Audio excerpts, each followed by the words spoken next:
I think it would have been great to start off with this. So I'm just going to have to show it without starting off that way. I was getting ready for this show, and I've been interested in the Bitcoin since I did the 2 streams about Bitcoin, and so that's how it led me to this. The title here, this lady Léna, what is her name? Léna. Situations. But let me show you a couple before I jump into that. Let me share a couple videos. Or this is what I wanted to lead off with. I thought about HB when I saw this, and I'm going to lead off with this. I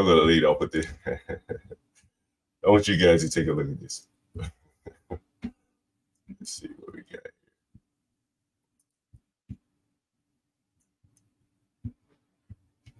Hey, you guys let me know if you've seen this before. I think I found this to be like, just, so typical in so many ways. Let's take a look. So this is the CDL driver.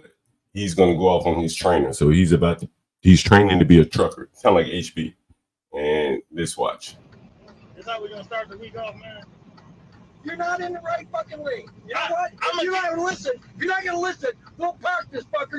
Just trying to tell you what. I don't give a fuck what you trying to tell me, homie. Boy, you gotta learn how to talk to me, motherfucker. I tell you right now, this is my truck and I'm responsible for it. Fuck this whole ass truck. Park this motherfucker. Fuck is you talking about? You got me fucked up. For real. Yeah. Well, I just trying to tell you something. I don't give a fuck what you trying to tell me, motherfucker. What time you talk to me? All right, well, park it. You're all done. No problem. I'll take you right back to Ypsilanti. No fucking problem. Park it, right? Now, I guarantee you ain't about to be talking all that stupid ass shit you was talking when I was driving. I guarantee you that. I guarantee you ain't about to be talking all that dumb ass shit you was talking. Let's get the fuck out this truck. I'll fuck you up, nigga. Fuck is you talking to, You're blood? talking no nigger here. Fuck is you talking to, blood? I'll beat your motherfucking ass, homeboy. Fuck wrong with you? I'll beat the fuck out of you in here. You better watch how the fuck you talk to me. Well, I told you. I don't give a fuck what you told me. Watch how you talk to me. You will get fucked up in here, Dave. Straight up. I'm not going to put up with it. I don't give a fuck. I don't give a fuck about none of that shit. I'll beat your ass in here, motherfucker. I'll beat the fuck out of you. You better watch how you talk to me. I'm a grown ass man. So am I. Fuck is wrong with you, bitch ass nigga?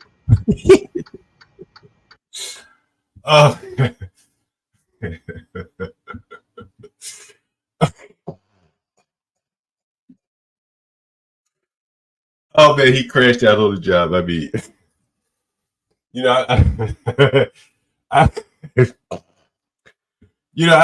I've seen. Listen, I've seen so many.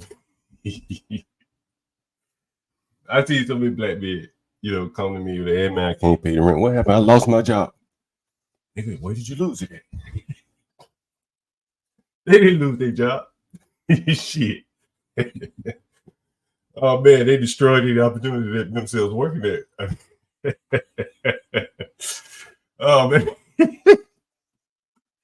Yo, that video was so funny, man. I'll probably watch that video. Someone said, "Let me play it again."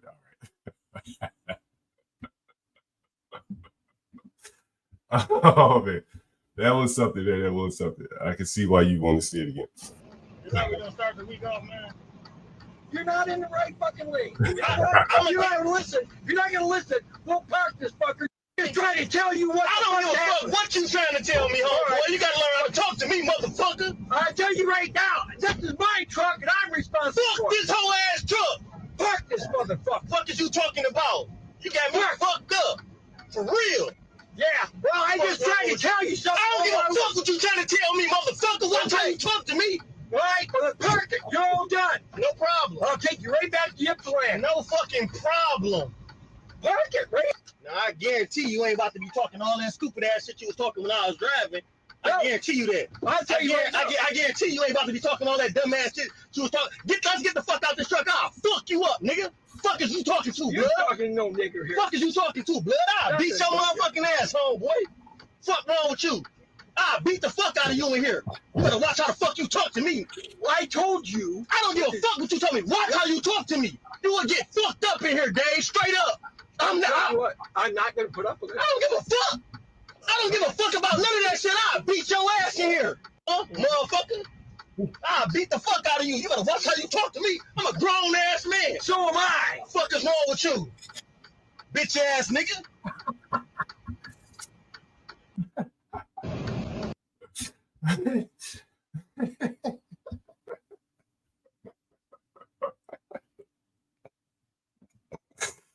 Oh man, like, you know, man, listen, I deal with these people all the time. You know, you try to tell them something, hey, man, you mind taking out the trash? The fuck you asked me for? I ain't put all that trash in there. Somebody else put the trash in there. I ain't put but a little bit in there. Oh man.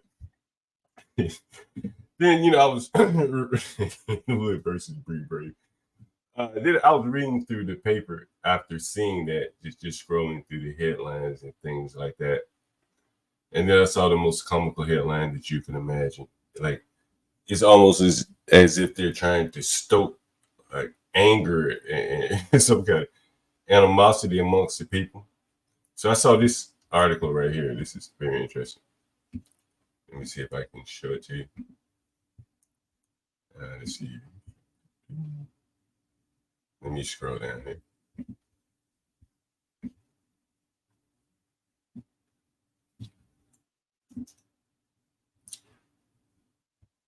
You should be able to see that in the chat. Let me know if you can see it. New York City politicians want to create an office of black male excellence. I mean, they're going to keep spending money, man, until they run out of ideas, I guess, or run out of money. So here are the people here involved in this black male excellence. You might recognize this lady. This is Letitia James. This lady must be battling AI because she has a mask on. And let's see who these other three people are. Letitia James, New York City Council member Chi-Asi. I've heard of him before. Making an environmental announcement outside of PSK 140 in Brooklyn, addressing school bus companies' pollution. Damn. This is the black male. Okay. While New York City is in the red, one lawmaker is seeing black Bronx City Councilman Kevin Riley has introduced a bill to create the Office of Black Excellence. We are dedicated to addressing systematic inequalities and create pathways for opportunities for more black and brown men in New York City, Riley said when introducing the legislation earlier this month. An Office of Black Male Excellence liaisoning, SIC, with our city agencies will ensure that the intersectional needs of this group are considered in policymaking and essential program implementation. Give me 1 second, I have someone to do it.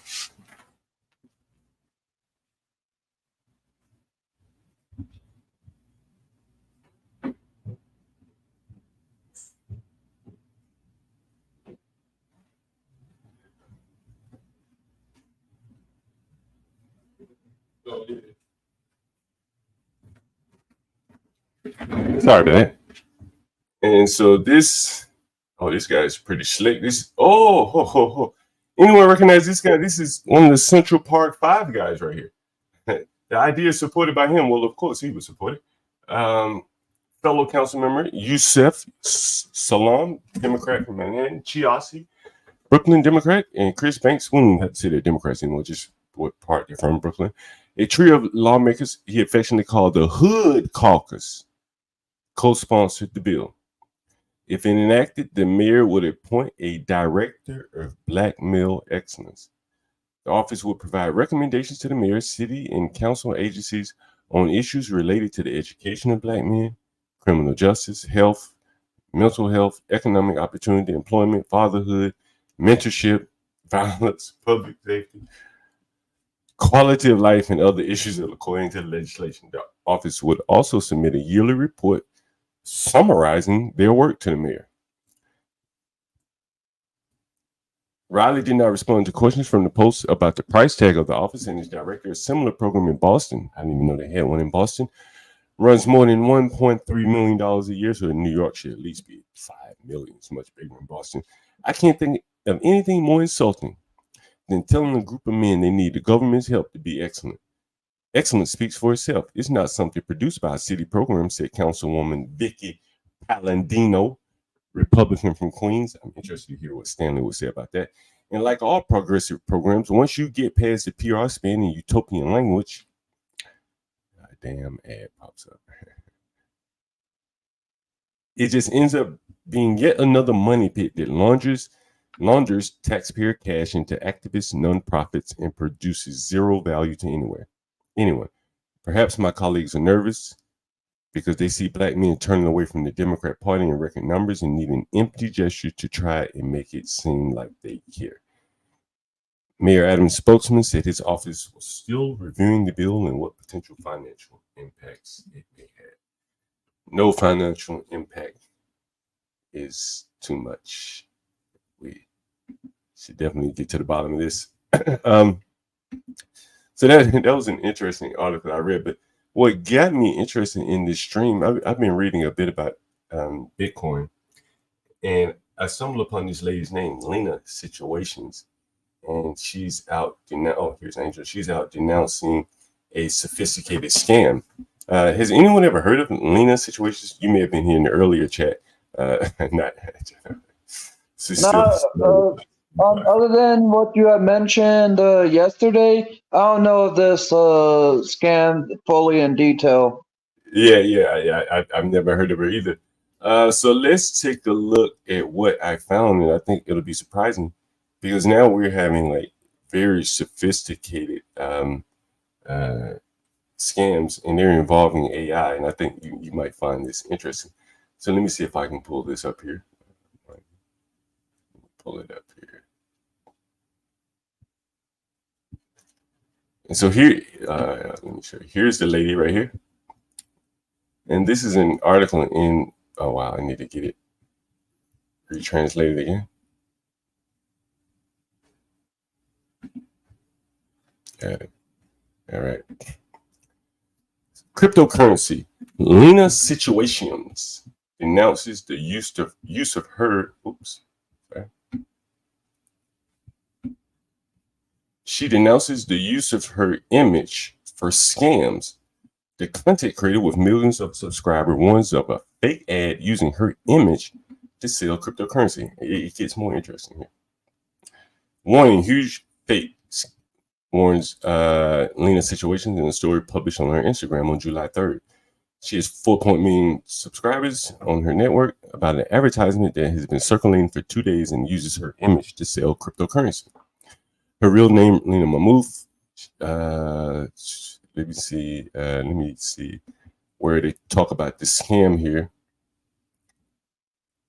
The 26-year-old influencer denounces in the following story fake press articles. So they created fake press articles using the codes of La Figaro in this specific case in a fictitious interview. They did a fake interview that allegedly took place on Jan Barthy's show.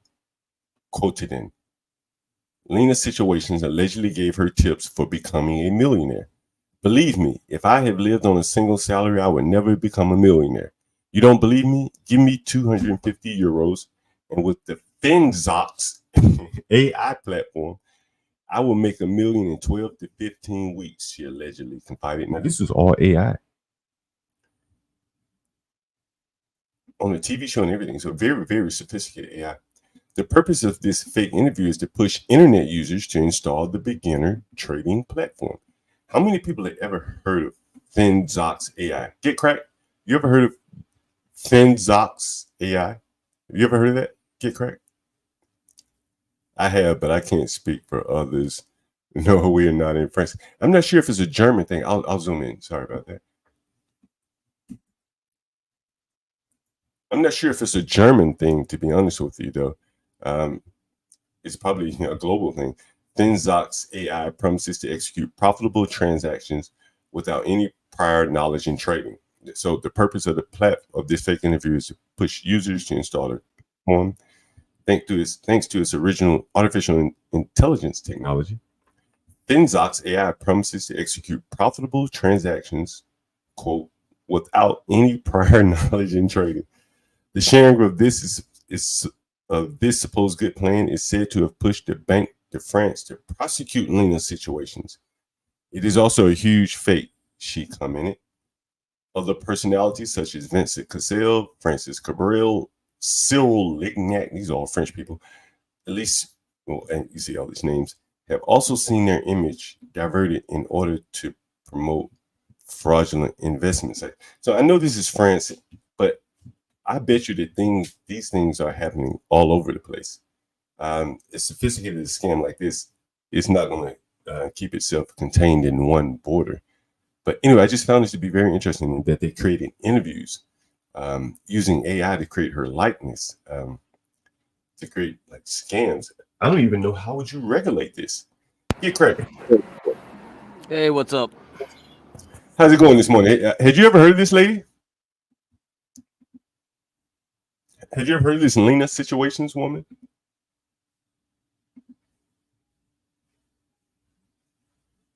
Get cracked, you there? Get cracked may have dropped off. Yeah. She's cute and all that. Yeah, you mentioned her last night, so I don't know nothing about this. But I mentioned the AI influencers, like that's a business, you know. In Spain, they just use AI influencer now. They're sick of dealing with real women, like actually having to get them to post online and getting simps to do this and that for them. They're like, nah, dealing with women is terrible. Just make AI do it. And it still works the same. Yeah. Yo, you know, I think we talked about this, that there was a guy who created AI women and put them on OnlyFans, and he was making a shitload of money. Yeah. We're realistic too. Yeah, we're dumb as heck, man. That's why I said, like, you know, we have enough footage of Grace to just make AI Grace Thorpe and just outcompete Ben, dude. You want family dysfunction? I got it. I got the AI for you, baby. The family dysfunction AI. Hey, you know, someone should go to AI and see if you could write like a dysfunctional Housewives of Atlanta type script with fights and everything. Kind of, you know, I looked up that Suno, and I actually created a rap song. Did you put the same prompt as Princess, or you got a new prompt? I think I came close out of that. You know, or you got a better one. Shotgun about to pick up my rent on the first of the month. Oh, you gotta play that for us here, man. Yo, it had beats and everything, man. Someone was rapping to it. Yeah, it's awesome. This AI stuff is like addictive. I tell you, you could go really down the rabbit hole. Hey, Craig, I want to hear your opinion of this once I start going in the rabbit hole here, because I think you might find this interesting. In recent months, now this is just Paris alone, one city in France, 2,000 filed complaints against the managers of another crypto platform, a Mega Pro. Have you ever heard of a Mega Pro? No, my God. These companies are coming out of everywhere, man. Yeah, it's too hard. The company promised people returns of up to 300%. See, this is what young people need to understand. You see people talking about 100%, 200%, even 50% is a red flag, you know, because this is like, I mean, I don't know. The dream to get rich is so strong. It's so strong, yeah. You know, and to cut corners, and that's the biggest part. This may be the end of this one. There's another article, though, I think, about her. It's about some of these crypto companies. But why did they pick her, though? Why her? Is she very famous? It wasn't just her. No, it wasn't just her. It was there were multiple people. Let's see all the people. Here are the people here just in France that they chose. And it's very sophisticated. You know, it's not just you know. Look at that. Vincent Cassel, they got him. All right. Yeah, have you heard of any of these people? Only Vincent Cassel, because he is an actor and he did English movies. So most of these French celebrities I wouldn't know. Well, if you look at how sophisticated this one was, this scam, they created a fictitious interview that took place on a TV show. Oh, and you're not sophisticated. You got to be to do that. Oh man, you're pretty sophisticated, right? Had her voice and everything down to a T. Oh my God, that's amazing, right? Like this is bad. So listen to this, and you may find this interesting, Get Cracked. And this is where, Uh-oh. I think a lot of this is Uh-oh. a huge number of digital Yeah. and cryptocurrency companies are headquartered in Dubai. Why Dubai? So Dubai was one of the first places to really embrace the crypto bro sphere. They told people, hey, your country doesn't like crypto, come to us. And so that's why you see a lot of those crypto influencers on YouTube. They always show themselves in Dubai. Like I know someone went there. you just look up like any crypto bro influencer, and like most of them probably have been to Dubai and they showed themselves in Dubai and they're promoting it, and that's what it is. They're just tourism, they just want to promote like business tourism, essentially. Listen, read this article. A huge number of digital and cryptocurrency companies are headquartered in Dubai. In 2021, they expected to have at least 1,000 cryptocurrencies in the country by 2022. But that may now be impacted somewhat by regulatory and licensing requirements implemented early in 2023. Why so many in one city in the UAE? One reason may be because they have no extradition treaty, but they can actually claim to have oversight. That's very interesting. So the Binance guy, CZ, he tried to run into there. Did he? Yeah, but he got joinked before he could get So listen, the Department of Economic Development consented to the formation of the Direct Selling Association in UAE. Blah blah blah. The Direct Selling Association, representing 14 direct selling companies. Blah blah blah. Is almost encouraged, even though technically, although network marketing is expressly prohibited, it is almost encouraged. Blah blah blah blah blah. But anyway, I found it interesting that so many were over there. And then I started seeing some of the names of the companies and like these multi-level marketing schemes being layered on top of these cryptocurrencies. And remind me, John, which country was the AI prison being developed at? So which country was doing the AI prison? Was it Dubai? Dubai as well. Oh, the fuck. Yeah, I think that was Dubai as well. Oh my god. Oh man. So that like prison is being set up in Dubai. Weird and hilarious. You better pay your bail in cryptocurrency, Angel. All right, you've been saying too many N-words. You're gonna end up there. Yeah. Hey, let me zoom in. I love you. Good crack, I love you, man. I want to zoom in on this one. So this is one of these coin companies that was mentioned in all this scam. And again, you're going to see Dubai again. Onecoin is a fraudulent cryptocurrency scheme conducted by offshore companies, Onecoin, based in Bulgaria and registered in Dubai. Bulgaria. Oh, not Bulgaria. There's so many scams running out of Bulgaria too. Now we got Cambodia, we got Bulgaria, and now we got Dubai, and we have China, right? Yeah. So there's all these masterminds and using these third world countries as centers of scams. So we got to look into these countries, man. Yeah, that is very interesting. That is very interesting that it's coming out of these countries like this. Is Bulgaria third world? I don't know. Kind of.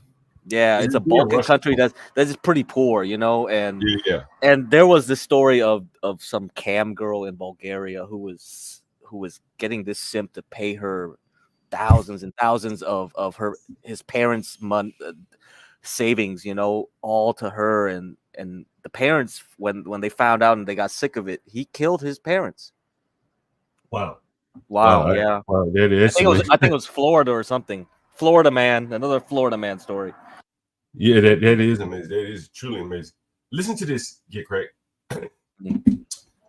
It was a pyramid scheme due to the recruiting of investors without providing any actual product. This is interesting. The company secretly conducted database entry scam, simulating transactions not registered by an actual block, my god. and with no mining behind the apparent cryptocurrency release and circulation. So this is just a straight up scam, man. That's a straight up scam. Yep. Yeah, And here's one more article about the girl, and then I want to give you some investment advice to kind of end this show up. And it's going to hammer home kind of what you mentioned. I think when we first started talking about this Bitcoin, I did not know this. I did not know this about Bitcoin, the mining and the energy use. And I want you to read this, and I'll be interested to hear your point of view about this. Yeah, everyone, hit the subscribe, like button. Thank you, appreciate that. Let's take a look at this and get cracked. I'm going to get to it in 1 second. I just want to go through this article just to finish off this lady here. So this is the Léna lady. Let me scroll in. So it looks like she's the brand ambassador for Adidas in Paris or France, I guess. Let me see if this article talked about her scam. If not, we'll move on. I may have covered her enough. That was just some background on her. But here's something that I think you'll find interesting. Get cracked to end our Bitcoin discussion here. Are you able to see this? You can't see this headline. Let me share it with you. Give me 1 second. This is kind of some investment advice here. Not investment advice. Just something that's going on in the investment world. Stable coins miners outperform as $18 billion gets wiped out from crypto in June. JP Morgan. Spot Bitcoin ETFs. Spot is like the price on the spot. Isn't that correct, Bitcoin? I mean, I get correct. Yeah. Right. Yeah. Started second worst month since launching in the U.S. with an estimated $662 million in net outflows. Wow, that's pretty interesting. The total crypto market cap declined by 8% in June. The bank said, noting that March 2024 may have been the peak of the current cycle. JP Morgan noted that spot Bitcoin ETFs saw their second worst month since launch. 662 million outflows. The market cap of the U.S. listed miners, however, grew almost 20%. You notice that get cracked? Yeah, that's why I told you. You want to play the crypto, you buy the miner stocks, and they jump. Yeah, I did say that. There's a lot of them. There's a lot of out there, and you're still early. I mean, the big move was made between October into January. That was where the big move was made. I made my money then, and I'll tell you guys when the next move is. Good, Angel. What you about to say? What kind of levels or tiers of stock are there when it comes to crypto? You said that there's like a minor stock. What are the tiers or levels are there if there's more than one? Yeah, because some of them are based in Canada, some of them based in Texas. Some are basically Chinese companies that moved all their mining operations to other countries, and they all list on the stock market like a company. So think of it like a gold mining stock or a silver mining stock. It does the same thing. When gold and silver move up like a few percent, those stocks can jump up 20-30% if they're like penny stocks, right? Gold mining, and just so it's a similar idea. It's not that different to conceptualize it. But of course, John's like, yeah, Bitcoin's a scam, this and that. Well, it's not real. It's not like precious metals, but they move the same way. I just treat it like that. That's the behavior. Yeah, I definitely think it's just a trading. It's just something to trade. Right, something to trade.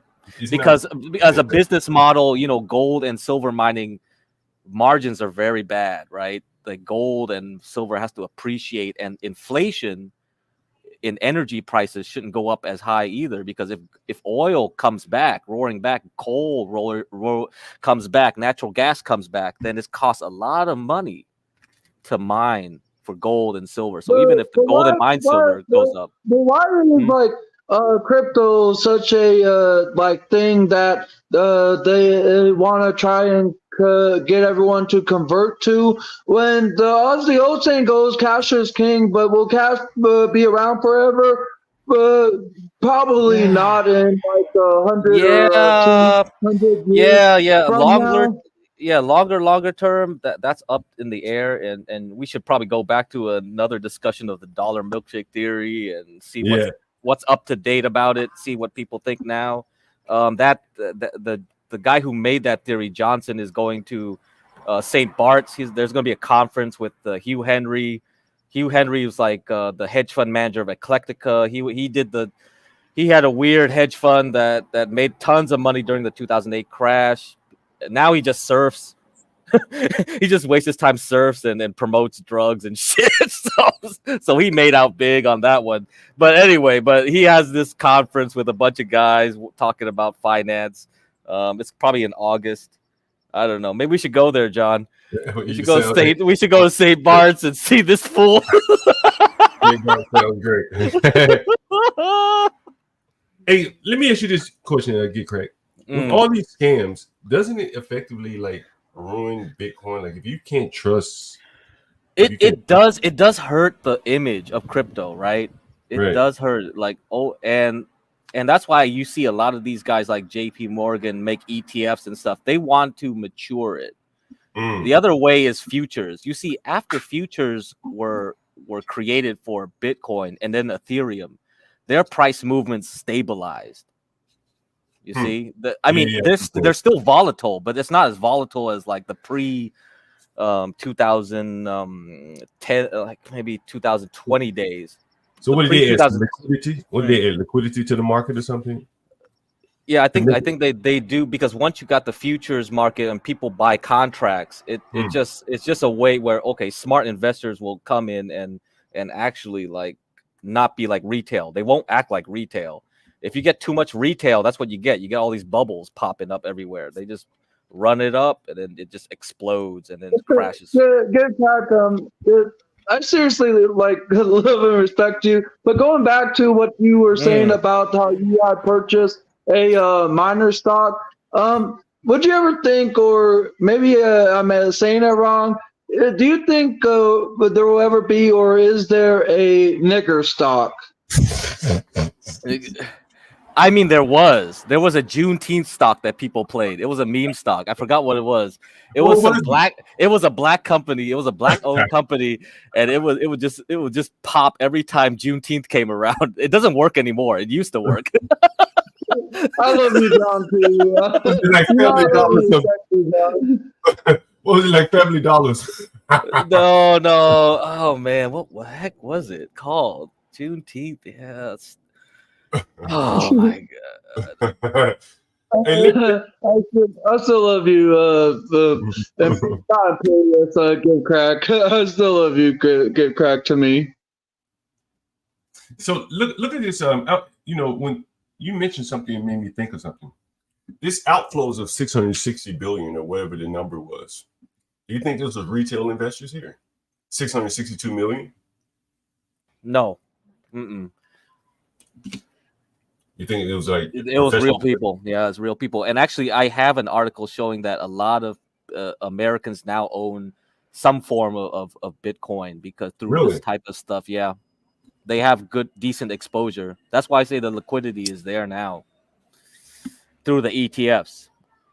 And as far as how the ETFs get those cryptos through Tether or whatever, I have no clue. But they have to hold real physical quote unquote, meaning hard drives containing wallets containing Bitcoins.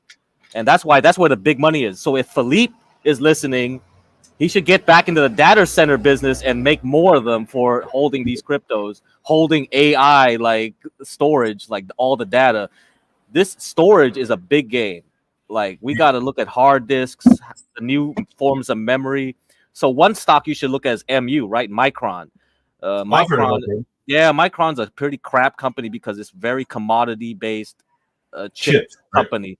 Because it's not like Nvidia, right? Nvidia is like, really big in demand and for the actual use case. But memory chips were always commodities, and that's why Intel got out of the business, Japan got out of that business, and Micron is just like doing this kind of like. But now with all the data we're consuming and the growth of data, yeah. There's a big super cycle coming.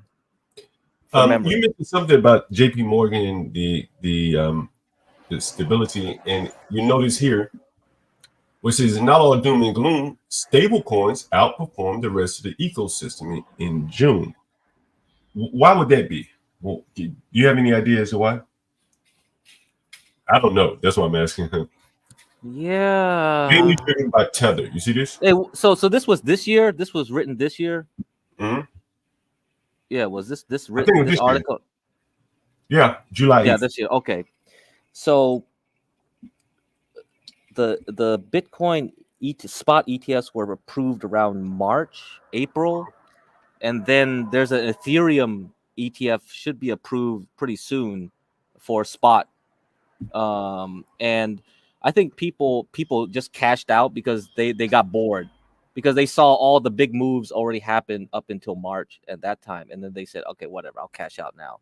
And because honestly, you go to stablecoin, what does USDC stablecoin give you? 5% interest. Oh, really? So that's a money market fund. So that's why I told you with the dollar like milkshake theory. Look, stable coins are dollars, man. Yeah, They're just paying you the treasury rate of T-bills. T-bills is 5.25 on a 6-month T-bill. So if they give you 5%. Give crack. And just a minute ago, you were talking about like chips and Nvidia. What about AMD? Another one. AMD is good. I made a lot of money on that one before. So I like the CEO of AMD. I like the CEO of Nvidia. Like those two are the best, I think. But I think HB asked me too. Is like, is it gonna go up again? It will go up again later in the year, but I rather would say you want to do riskier stocks, riskier plays, because you'll make even more money when Nvidia and AMD move up again. The other ones will even move up even more. Look at Palantir. Okay, we talked about Palantir before. PLTR. Yeah, look at it. I'll pull it up. Should I pull a Micron first or Palantir? No, Palantir. We'll talk about Micron sometime later down the line. PLTR, right? PLTR. Yeah, PLTR. Yep. Did everyone hear my story about Palantir? I don't think so. It was very brief. No. You should repeat it. Okay, I'll tell you the story. Let me see how I want to put Palantir up on the screen. Let's see. Control minus. And if anyone, if Nina's in the chat, she'll probably know exactly what I'm talking about. I was at a bar years ago in Brooklyn on Franklin and maybe I don't know, one of those streets, Franklin or something. And this guy mentioned Palantir. Palantir is the company that you see here. He mentioned Palantir. He says it's about to go public. You should invest in it. His girlfriend was high up in the company. I said, well, I never heard of it before. And maybe they already gone public, but they hadn't skyrocketed yet. So I'm not gonna say if I bought any or not based on his inside information, but if you had, you would have done very well on the stock from the time it went public to the time it kind of reverted back to the mean here. But yeah, this is Palantir. You have anything to say about Palantir? Get cracked. No, you should move to the max. The max. Yeah. That's the one day right now. Oh, that's the one day. Okay, yeah. That's the okay, max. see, you had another chance to get in the IPO price last year. That's when you should have got back in. I told people to get back in that time. Yeah. I said it went below 8. Get it. If you missed your boat, get it. And now look, it's back to where it was during the first IPO pump. And get ready for next year. That's a triple. Yeah. Let me ask you this, Get Cracked. You okay? Yeah, I'm just doing a little, and I'm a rudimentary tech guy, right? Charts guy. Yeah. If I were drawing a chart, I'm like, well, it looks like this could maybe drift a little higher, but then it's bound for another fall. You see this? Like, if you do a bar chart and you look at it more, this is making a base. The bigger the base, the higher the space. If it breaks out of 30 and really flies up, it's gonna go real good. So where would you buy in? I would 2023. That's when because the first and every time you have an IPO, it pumps up and then drops. And then it drops, yeah. That's when the insiders get out. Yeah, exactly. And this is when you want to get in. This is your chance to get in at the same price as the IPO or close to it, and then wait for it to recover. And then once it recovers, then you're ready to decide, okay, Is it ready to break out? Am I going to add more when it breaks out? This is where you have to decide. And I think, hold on, yeah, you see this question right here? yeah, it is.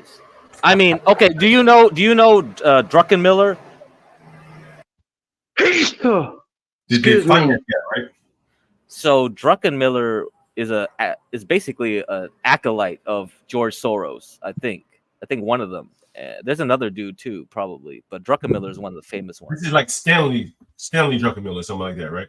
Yes, and he is a big inside investor of Palantir. When he saw Palantir, he was all in. And you can go to YouTube and look Druckenmiller Palantir, and he talks all about it. He praises it up and down. He's it's a unique company. Yeah, what is it described as? Let's see, what is when they describe itself? It is. There you got your boy Peter Thiel again. You got to follow the whales, man. There you go. That's true. You follow the money.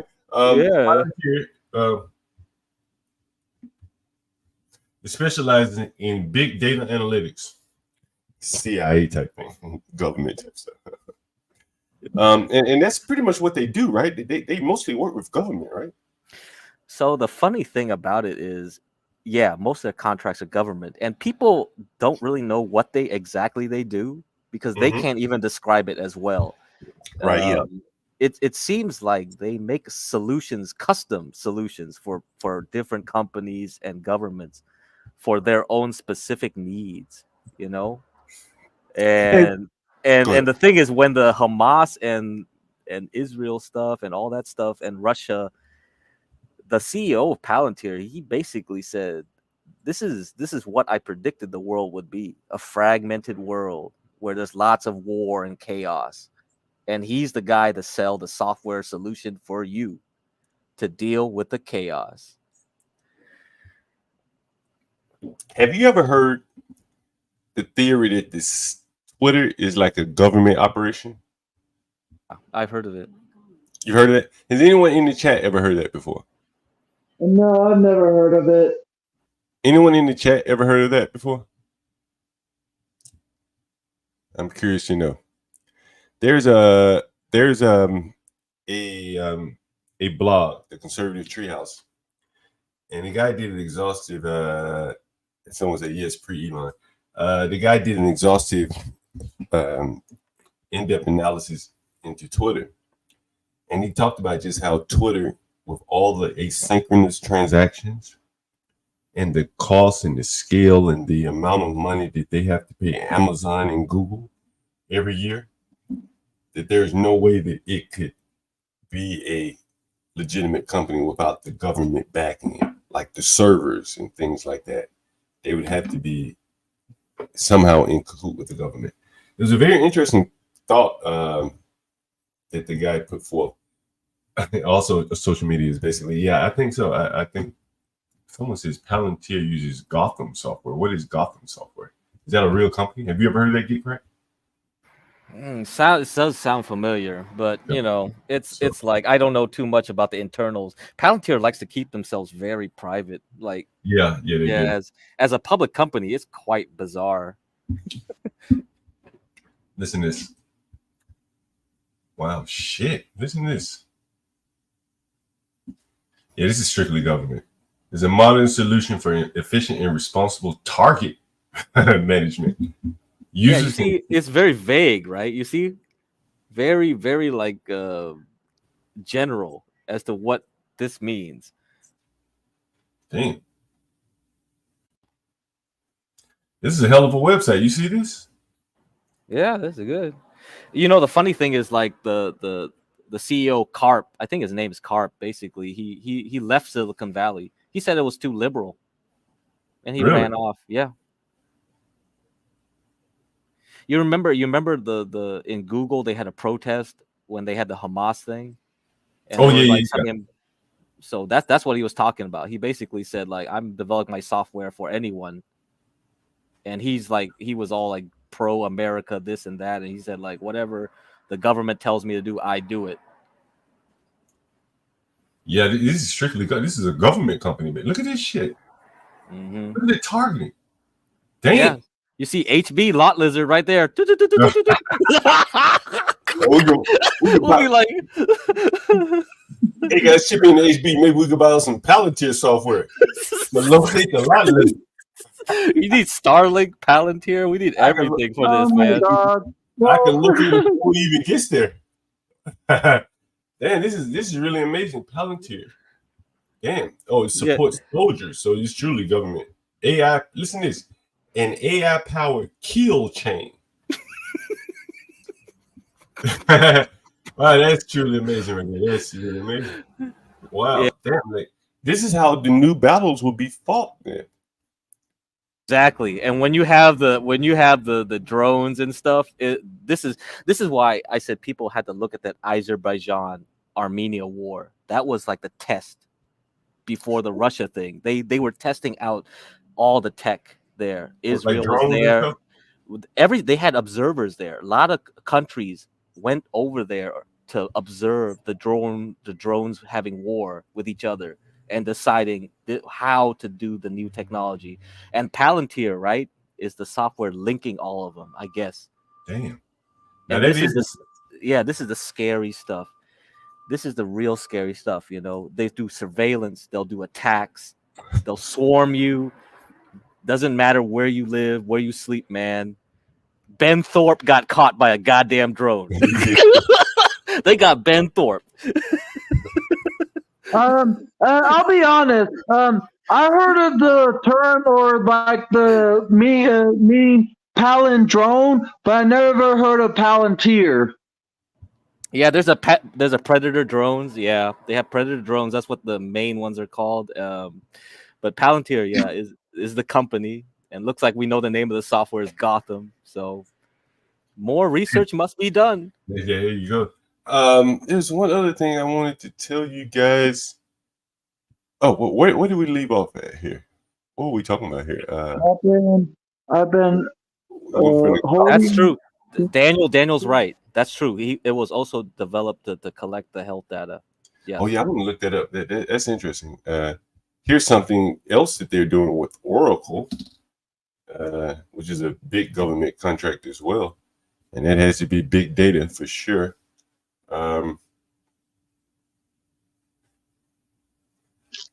Let's see what they're doing here.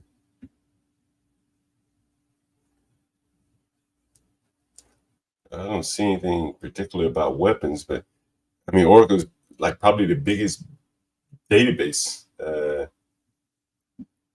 developer there, database company there. So clearly Palantir deals with big data. Let's see what Palantir COVID. I didn't know they had some involvement with COVID.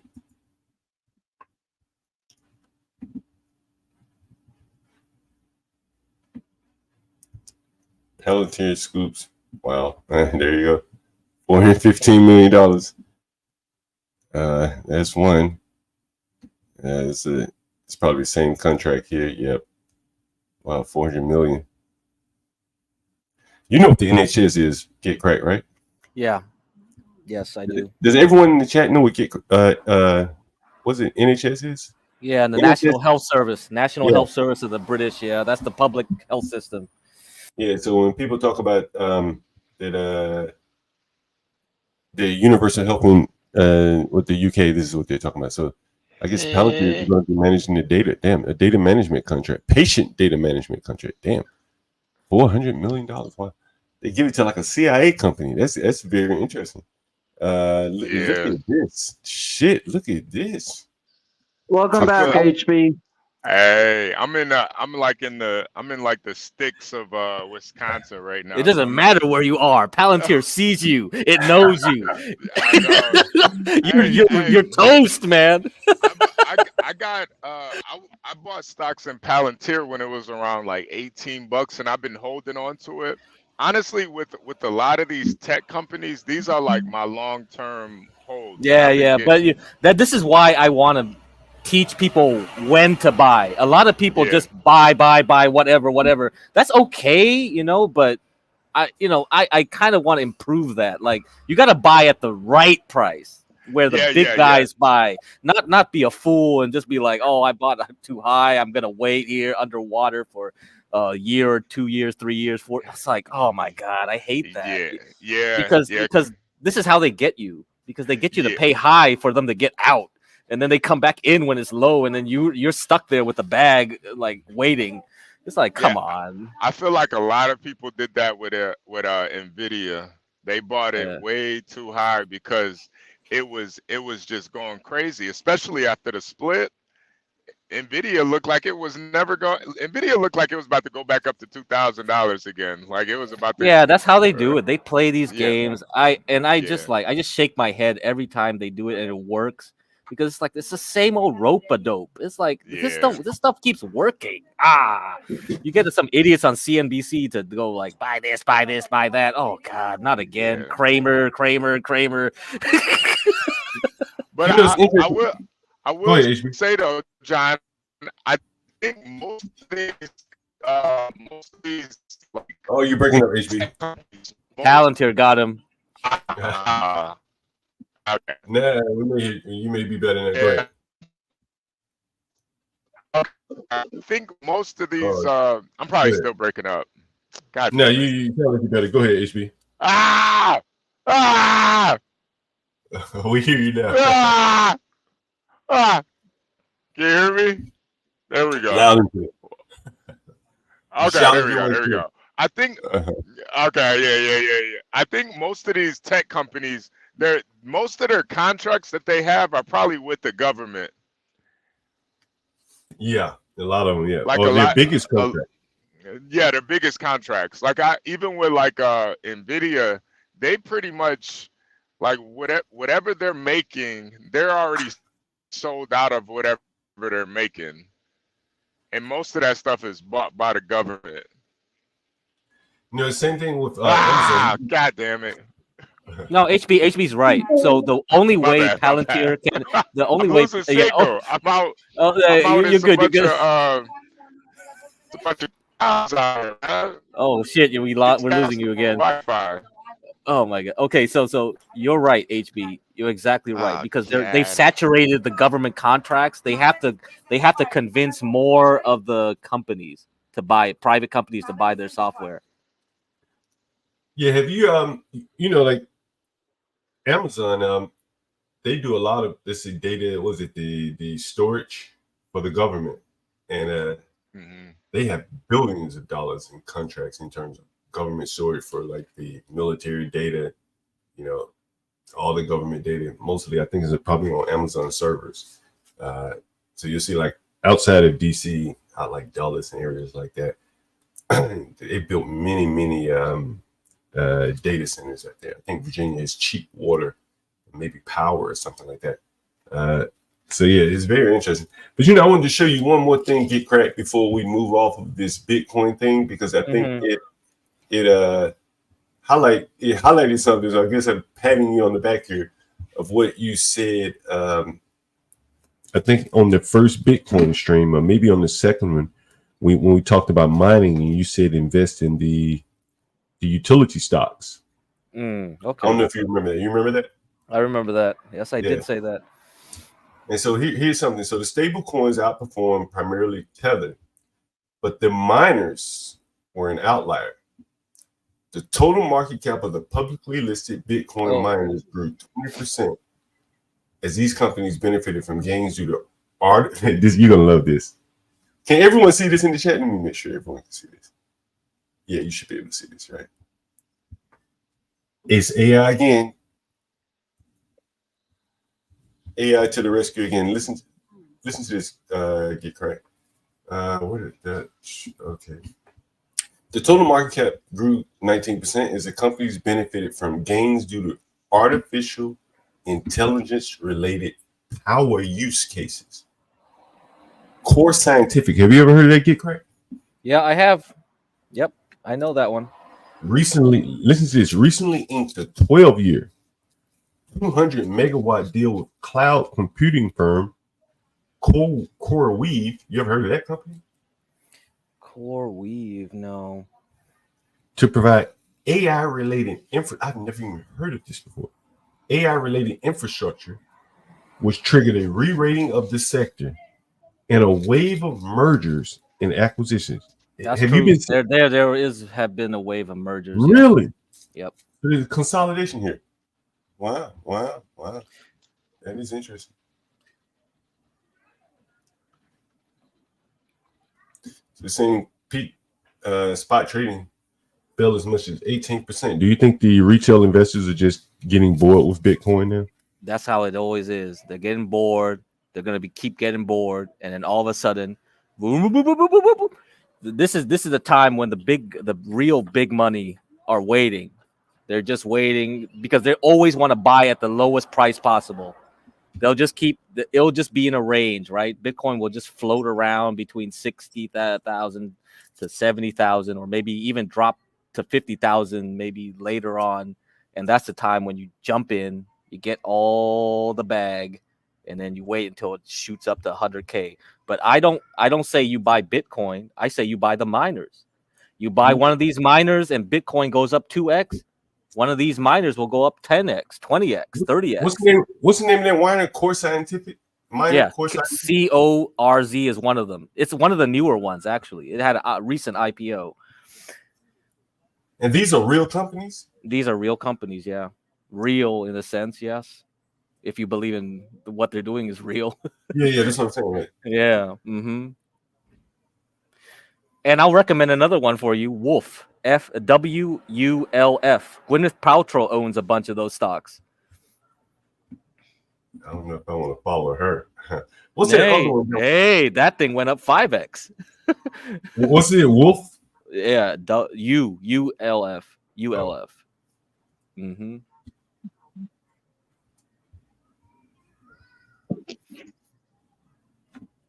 Yeah, do the 1 year. Do the 1 year. See that?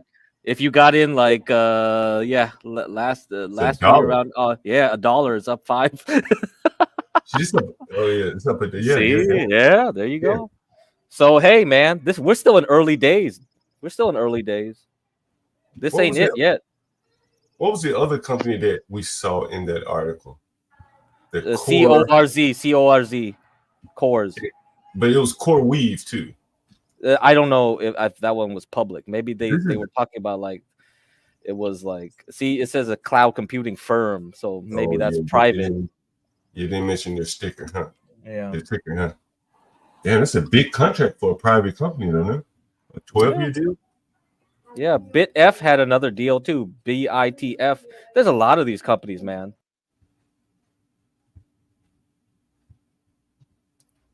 Say BITF.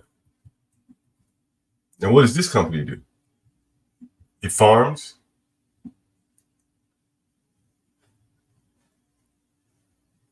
Damn, these are some small, low-price stocks here. $2, almost like penny stocks.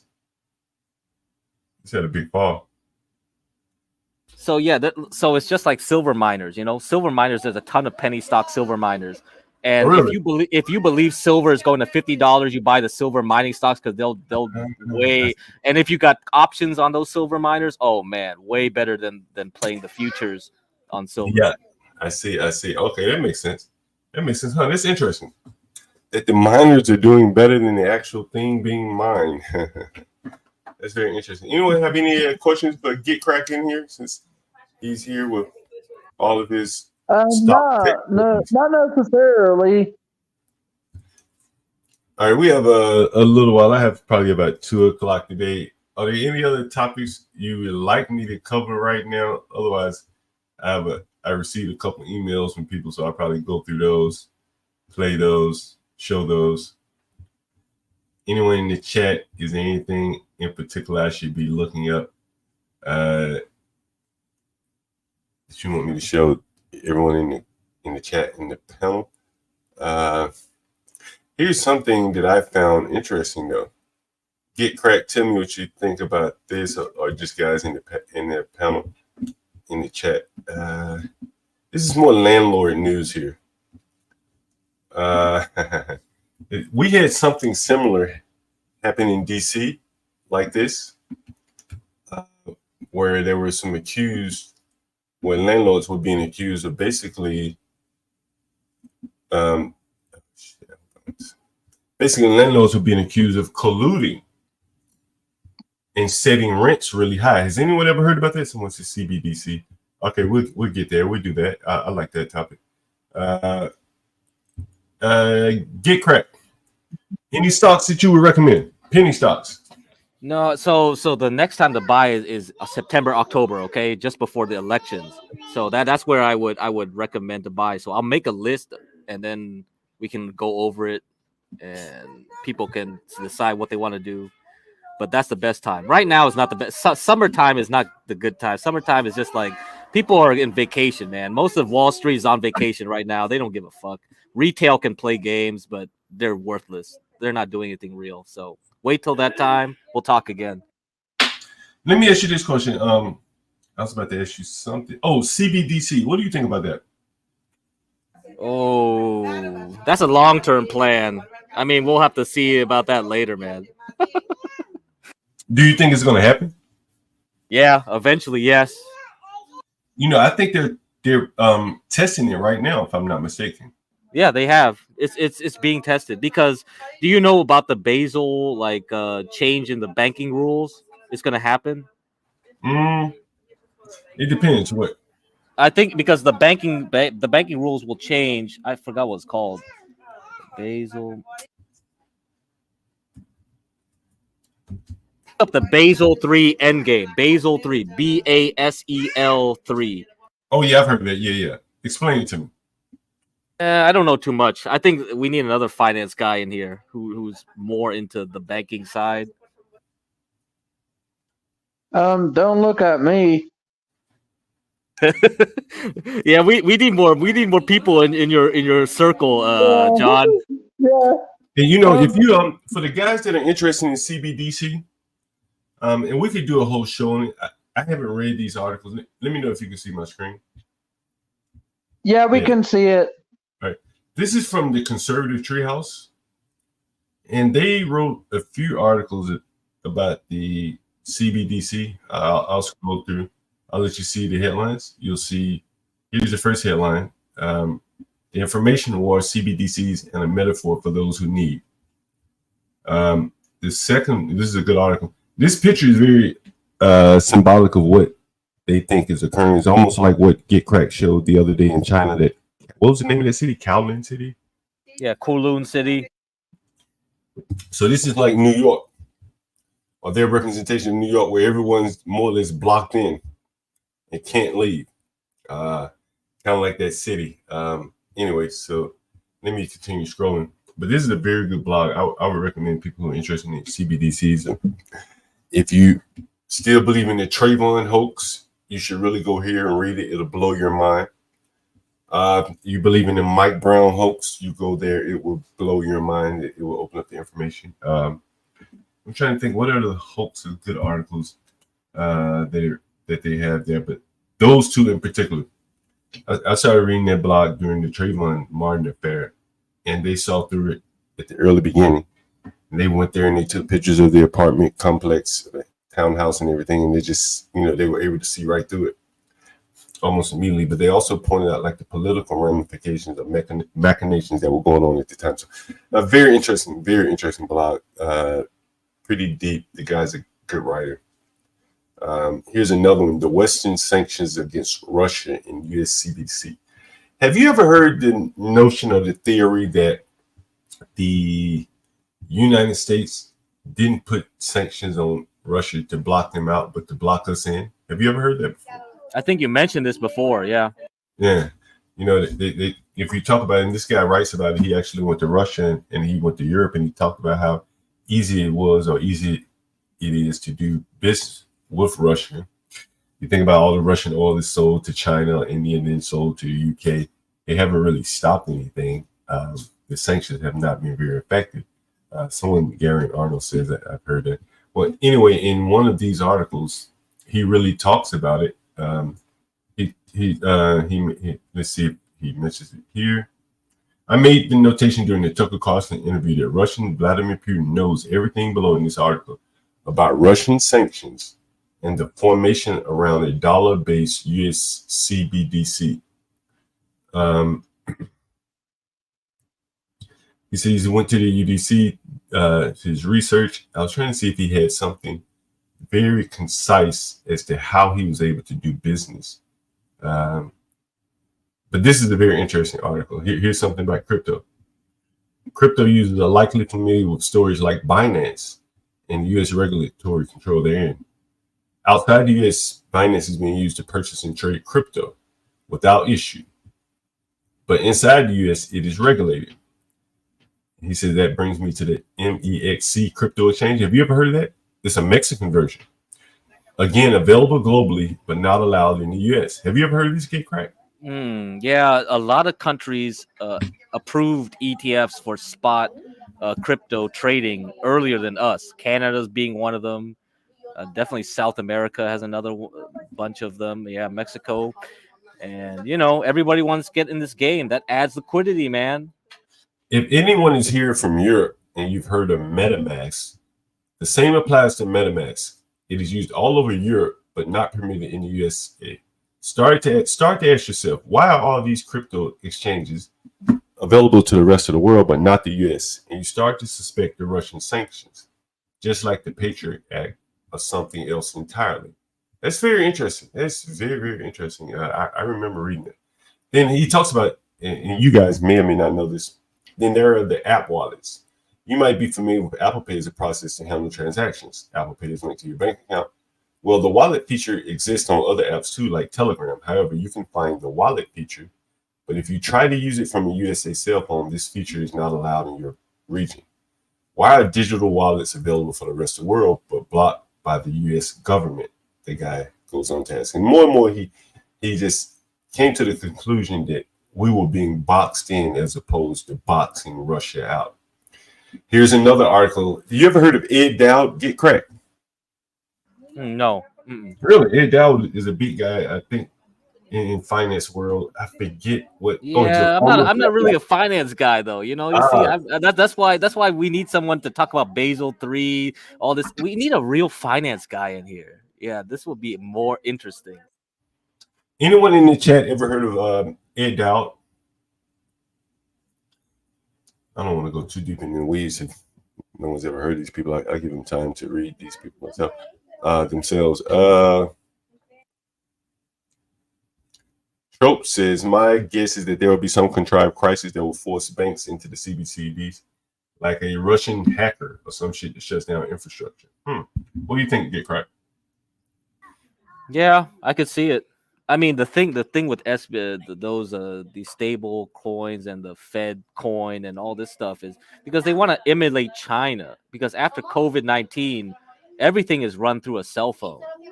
Payments are run through cell phones. All your utility bills are run through cell phones. All your PayPal type, Venmo, Cash App type services are run through cell phones. And so China is effectively a cashless society. And that's how they like it. So you can't survive in Asia now without a smartphone. Really? You don't have a smartphone, you can't pay for shit. Yeah.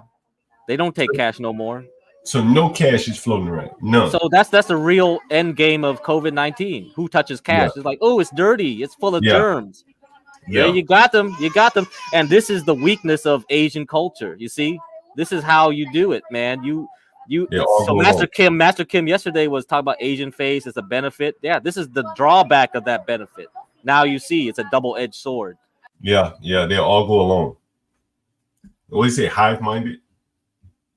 Insect, whatever. But that's why I'm here. I'm on your channel to tell you all the truth and shit. I am not normal, man. I'm the eccentric. Hey guys, can you read this right here? Former BlackRock portfolio manager Ed Dowd explains why every last remnant of human freedom depends on mass resistance to central bank digital currencies. Once the central bank digital currency is linked to all your credit cards and bank accounts, then social controls can be implemented. If you're a dissenter like me, talking about truth, they shut you down. Should I play some of this? What do you think? Yeah, might as well. Let's I mean, see. if you got time, go for Yeah. I want to ask you if you believe that the collapse is orchestrated in order to bring in central bank digital currencies. And do you think you mentioned a timeline to me before that was anywhere from 2 months to 3 years? What is the realistic? What are the realistic steps that you think they'll take to get us there? So the system is going to collapse of its own weight. And if you know that it's going to collapse, wouldn't you like to introduce a system where you're in control of the new system? So that's what I believe is going on. They can't, I don't think, a lot of people say, oh, are they doing this on purpose? Well, it was going to happen anyways. So, and if it's going to happen, wouldn't you like to control it on the way down and get rid of the regional banks and make the banking system very consolidated into 6 big banks in the US, so that then it would be a lot easier to introduce a central bank digital currency. And so banking becomes like a utility pretty much owned by the government and linked to the central bank digital currency. And then from there, once the central bank digital currency is linked to all your credit cards and bank accounts, then social controls can be implemented. You can't have, if you're a dissenter like me talking about truth, they shut you down. They just shut off your account. If they decided that cow farts are a big thing and they don't want you to eat meat, you'll have a quota. You go to the cash register and you try to ring up your meat, and the woman at the cash register says, "It won't let me ring you up." That's the kind of control, end-to-end control. It is literally a prison planet, so to speak. Damn. What do you think about that, Get Crack? So you see, I posted a chat. I told these guys, hey, you can have a chip in your hand to pay for stuff. And I said 4,000 Swedes implanted microchips in their hands. Yeah, and this was 2018. Yeah, you see that? Yeah, so, and I don't know what happened after COVID-19, but I'm sure these guys got more of those people doing that type of stuff. Yo, that is amazing. This is amazing. So, yes, high trust can be a bad thing. Face saving in Asian culture can be a bad thing. These things are being used against you as a people. So be careful. You know, you have to be an individual. I think that's the whole point of CT's channel. You know, yeah, we can talk about race or whatever, but it's like you have to think for yourself, man. Yeah, because this shit ain't cool. I can't believe people went for this shit. This is amazing, man. Like, why would you do this? Let's see what their people are saying. I would love to see someone who did it get asked about it.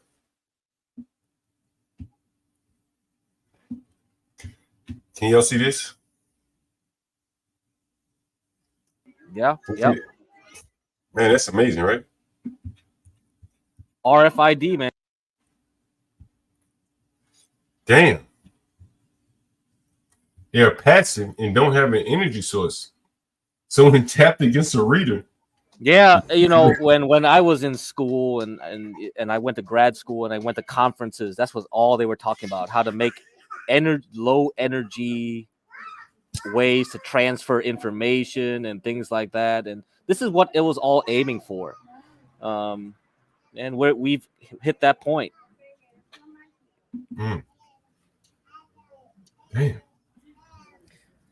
Damn, I'm almost speechless at that one. Yeah, because it's all through inductors. You know, you can transfer energy through an induction, right? Induction process. Because so that's how it works. It's just basically a loop. So and then you go through another loop that transfer the energy, and they'll just read the information off your hand. Yeah. Damn. How many people knew this in the chat?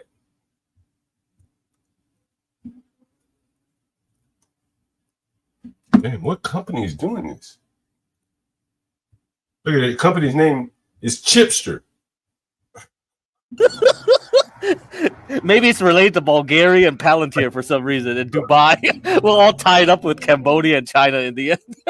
It specializes in inserting implants, sharing some valuable information concerning the issue. Look at here. Sina Amourpour. What background is she? Man, there's a lot of Iranians in probably an Iranian something like that in Sweden, and all these Nordic countries. Yeah.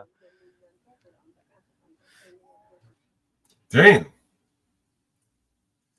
1,000 people on average have been getting a chip per year since 2014.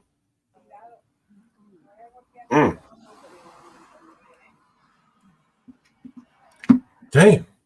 That's amazing. Sweet. I thought that someone said, no, that's very real. Yeah, apparently it's very real. Yeah. Someone says that it's in the United Kingdom.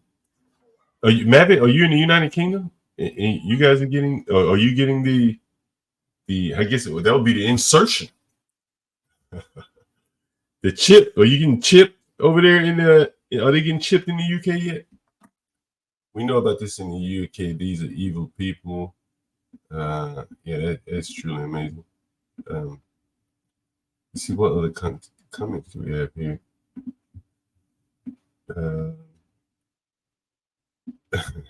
Tropes. Garen, microchips. Who is it? Someone is joining here. Let's see who's joining. HB. Yeah, and I finally got some signal. Finally. Oh man, did you miss all our talk about chips? Yeah. Like getting chipped in your head. I've been listening though. I've been listening. I think no, it's I think this is something that's been kind of on the way for a long time, man. They've always wanted to like put stuff inside of people, chip people up. You know, I figure it's just kind of, it's gonna be kind of like the norm soon. Would you get a chip? I saw that there was a company that in America where like you had to get a chip just to get into the company, something crazy like that. Really? Yeah, I think Bill Gates. Ah, hell nah, man. Hell nah. Nah. I mean, I don't want to say hell nah, because I mean, listen, if they give me like $1 million maybe, but I don't know. You sold your soul for $1 million? How many lot lizards would you go through with that? Come on. A truck full. A truck full.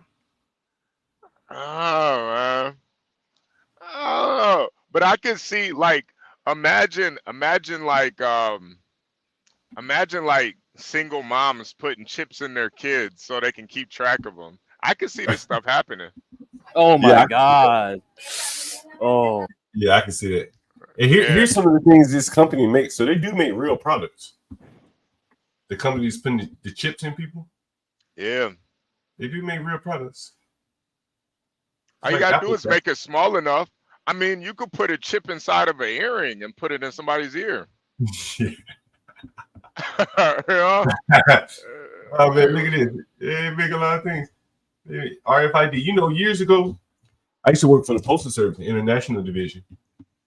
And they had this program where they wanted to be able to track the mail from they drop a test piece of mail in it with an RFID in it. It will enter the mail facility, you know, read the tag. It will leave the facility, leave the tag, and then we get to like Germany, and then they would send us all the data back, you know, to see how efficient the mail moved through the process. And that was mail. It's amazing now that they're putting this in people. Yeah, that's very amazing. Very amazing. Yeah.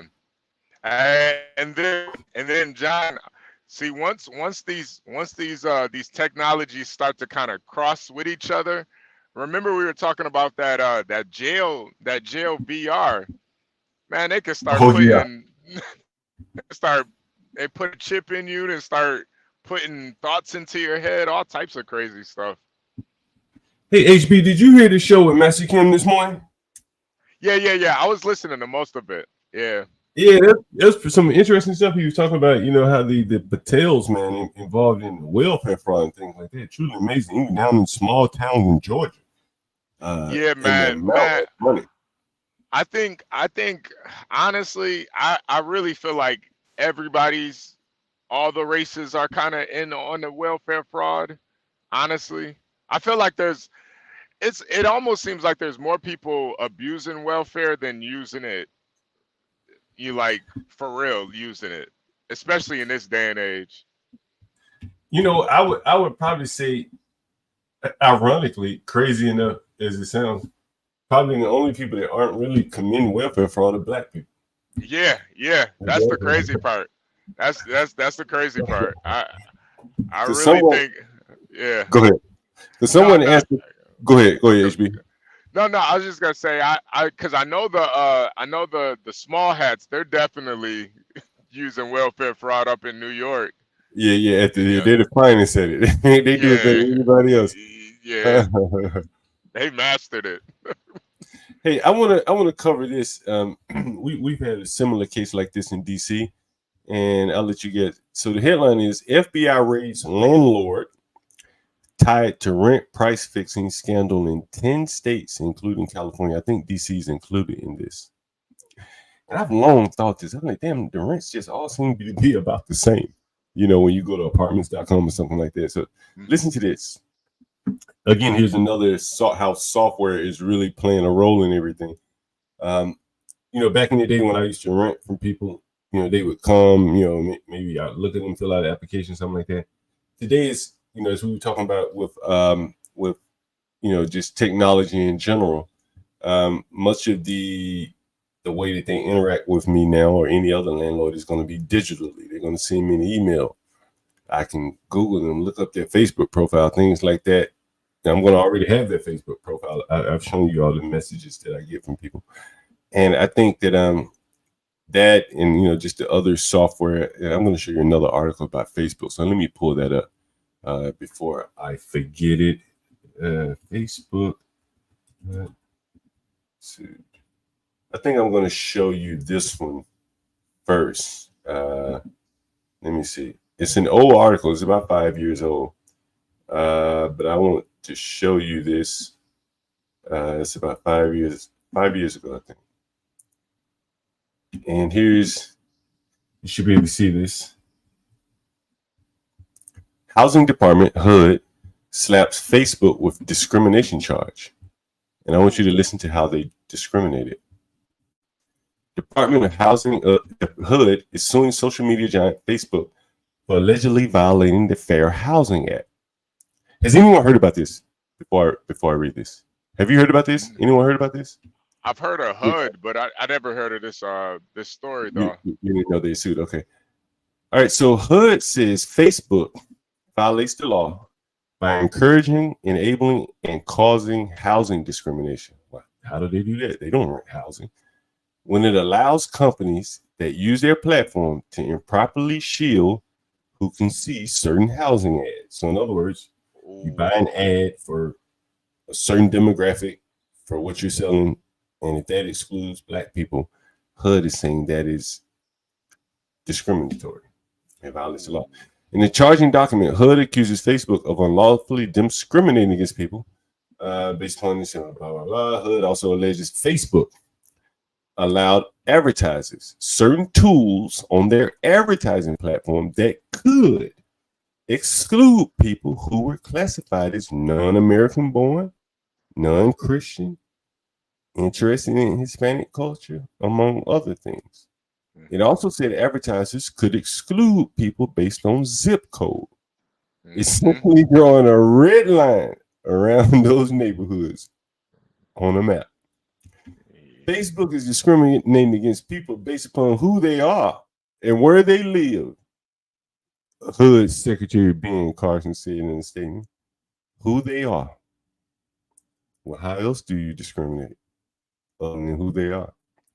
Using a computer to limit a person's housing choices can be just as discriminatory as slamming a door in someone's face, Carson went on to say.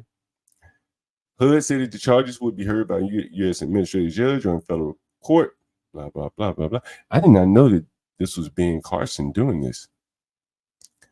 That's about the extent of it. And so that's very interesting, you know, because I've long said that Facebook and I guess Twitter, well, maybe not Twitter, but definitely Facebook will be more of a social credit score than FICO going forward. Mm-hmm. Because I can get all of your information. I can get who your friends are, you know, what time you're first post in the morning, what time you went to bed, or do you post a lot? Do you post from work? You know, I can kind of get a good deal. But here's the article that I wanted to share with you. And so it's about landlords tied to price rent fix Anyone ever heard of RealPage? It's a real estate software company.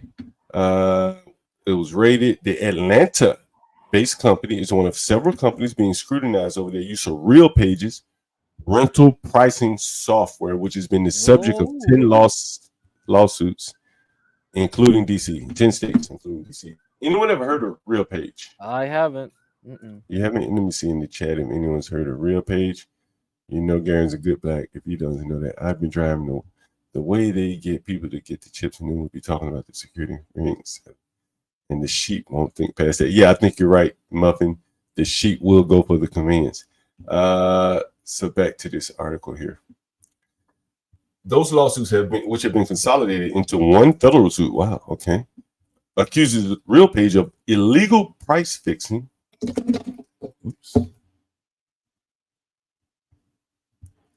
Make it a little bigger for you guys.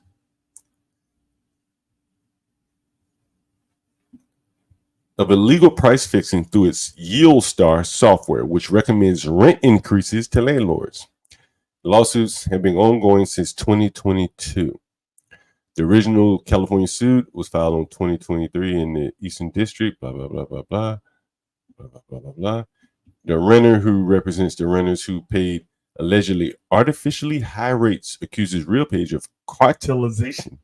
I've had that thought before, stating that since approximately 2016, this cartel has substantially increased rents over and beyond what the fair market would support and inflated profits for the apartment owners, while positioning RealPage as the hub of the apartment leasing industry, an indispensable and necessary player in one of the largest industries in the country. They allegedly gathered data from landlords and recommended price adjustments based on that input rather than responding to the supply and demand. Interesting. RealPage set pricing in 60% of apartment buildings in the DC area. According to one filing, Arizona stated that 70% of their buildings were priced by RealPage. The company collected data from more than 16 million rental units across the USA. It was the subject of an investigation by ProPublica, which found that landlords almost always accepted the algorithm's suggestion to raise rents. Well, what landlord wouldn't? As a property manager, very few of us would be willing to actually raise rents double digits within a single month by doing it manually. Andrew Bowen said, not much else is known about the rate at this point. Do you see like his gap in thinking here? Anyone? He's saying that as a manager, he couldn't fathom raising rents double digits within a single month by doing it manually. Well, computers will be smart enough to figure out what is the highest rate that someone will be willing to pay. Computers, they will be able to figure that out. Where we couldn't do this 10 years ago, even now. So remember when we were like talking with Resto Chesto, he was thinking a step ahead, right, with the John Galt coins, you know, and this is one of the ideas I had, was basically making those coins determine the price of your properties, like based on demand and whatever. So, you know, we can use these tokens as information packets and things. You know, there's so much out there. We can have on-demand pricing. We can have everything. We can get out of the middleman. We don't need Airbnb. We don't need none of these fucking RealPage or whatever. We do it ourselves. Yeah, that's true. And it connects to the investor on the back end, where the investor like goes like, what's my interest? And it doesn't need to be a monthly interest, a yearly interest. It can be a daily interest, hourly interest. It can be that intense. Yeah. This is real capitalism, man. It definitely down to the minute. You're definitely right. This is very interesting that they're using software to recommend like rent increases. Well, that's pretty amazing. Anything else you got, guys? Anything else you want to talk about today? Otherwise, I'll show you a couple funny clips from Twitter from my feed. Well, I just put the articles in the back where I put like Bitcoin goes mainstream. 1 in 4 Americans now own Bitcoin. So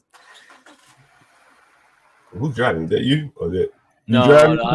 I'm outside, like Oh, look, walking around. Yeah. There's always noise around me here. What you say you're in Northern California, right? Mm-hmm. Yeah.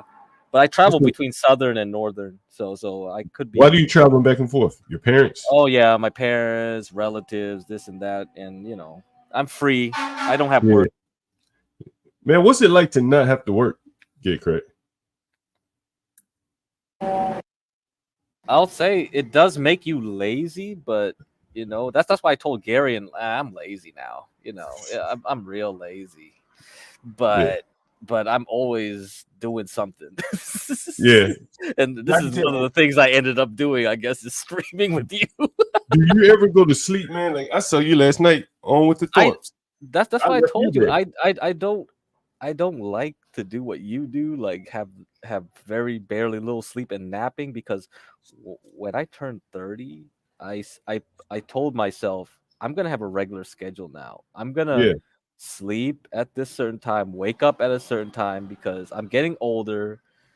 I'm not gonna be like that university kid that did all-nighters and did whatever the heck I want, partied and blah blah blah. Sorry, and do like whatever drugs or liquor. I'm done. I'm over. So I decided. But you are up all night. Yeah, I can still do it.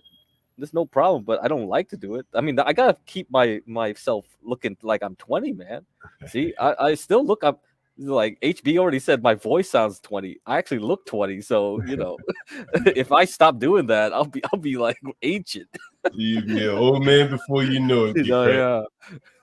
Right, let me show you guys, since things kind of quiet in the chat. Let me see. I want to read this comment right here. Mavic G's absolutely right. There are tons of things we could do that about. Could say the same about COVID and lockdown, self-withdrawal, version. Righteous Muffin, are you jabbed? I'm curious to know. I don't want to believe he is, but I'd be curious. I'd be surprised if he said he was. What do you think? Get cracked? Man, if his job really was hounding him, I wonder. Were you working during COVID? You could, because for me, I was already doing work from home before COVID even started. I was actually one of the promoters of it in my company. I barely showed up at work. I was just like going to meetings and remote, and then I was like, I could do all this work remotely. I hooked everything up remote to connect to VLC or remote desktop. I could control people's desktops and things remote. Like I was just staying at home. I didn't care anymore. I was like, you guys are idiots to come to office. But the thing is like, so once the vid happened, it's like, oh, okay, see, I proved it. People have to stay at home to work. See, it's efficient. It works. So you didn't, if you pushed back enough, you didn't need to have to prove anything to them, HR. And people, you could just download it and have the card, right? Yeah. Show it to them. So it's like, come on. In the US, it was easy to get away with it. Come on. Mm-hmm. I got a funny story about a tenant during that period of time. He was Australian. Australian. Here we go. And his mother died during the event. And, they had some real serious lockdowns, He's still a tenant to this day. And so he had the choice. Do I go home and be locked there or miss my mother's funeral? Which wow. Oh my God. What a terrible. Oh my God. What would you have done? Avoid the lockdown. Yep. Sorry, Mom. Yeah, because at this point, you don't know when it's going to be over, right? You wouldn't know. A lot of countries kept doing it forever, so it's like, dude, come on. Yeah. Righteous Muffin said he told his boss he would never get it. Your boss was your brother, Righteous. Righteous works for his brother. I didn't forget that, Righteous. Righteous Muffin works for his brother. I hope you guys know that. Not to say that, he would have gotten it otherwise. Damn, Garion said he quit his job. Really? Yeah, people had to make tough choices, man. Really? Yeah, man. Yeah. I had two guys to do it. And here's what's the most amazing. Two of my tenants did it, right? And that I know of. And one was a drunk. So he did it. I just want to keep my job. And it collapses kidney or liver, one of the two. Then the other one did it, but he didn't want to. He was a white guy. He really didn't want to. He was living over here in the ghetto, but he really didn't want to. He had a job at a restaurant or something, but they forced him to, or so he says. And so he ended up getting it. Then he ended up leaving the job shortly thereafter, right? But I mean, he had to have it, quote unquote, for all the other restaurant jobs. But I just found it like the people, if they just could have had a little more holding power, they could have resisted, and they wouldn't have had to, because it all ended. You're right. Hey, let me get this story real quick. I've read it.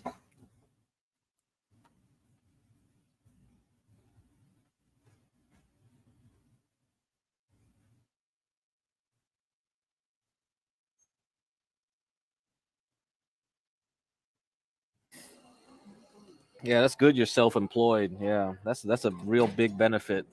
You never know when they try to pull some game on you again. It's getting tough out there, guys. They're doing the China model, you know. I got a package. I'll be right back.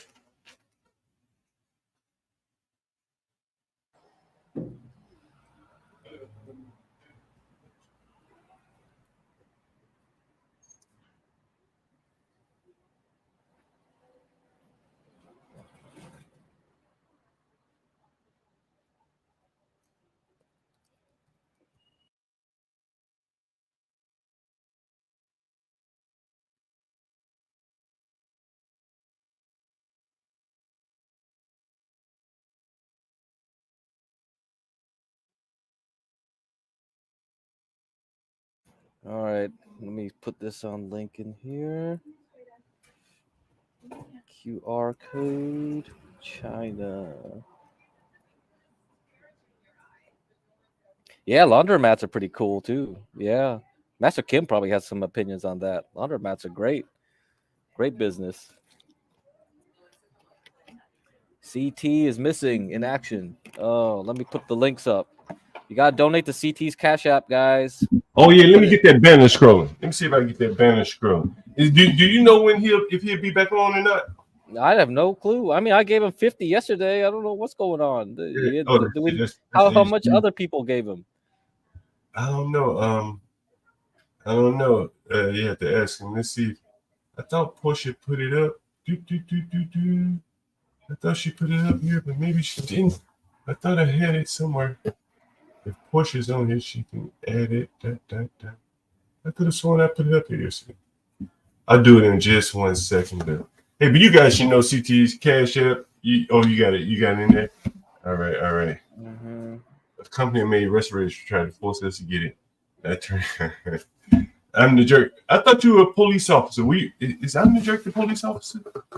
I can't remember if I'm the jerk is a police officer or not. Let me share something funny with you guys from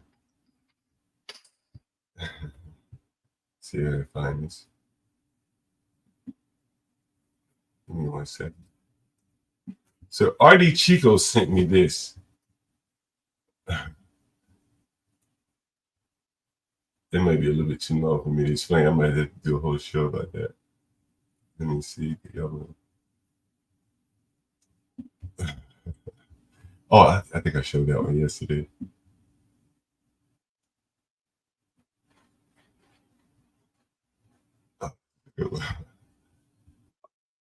Chico to close its doors after the owner lost his battle with cancer.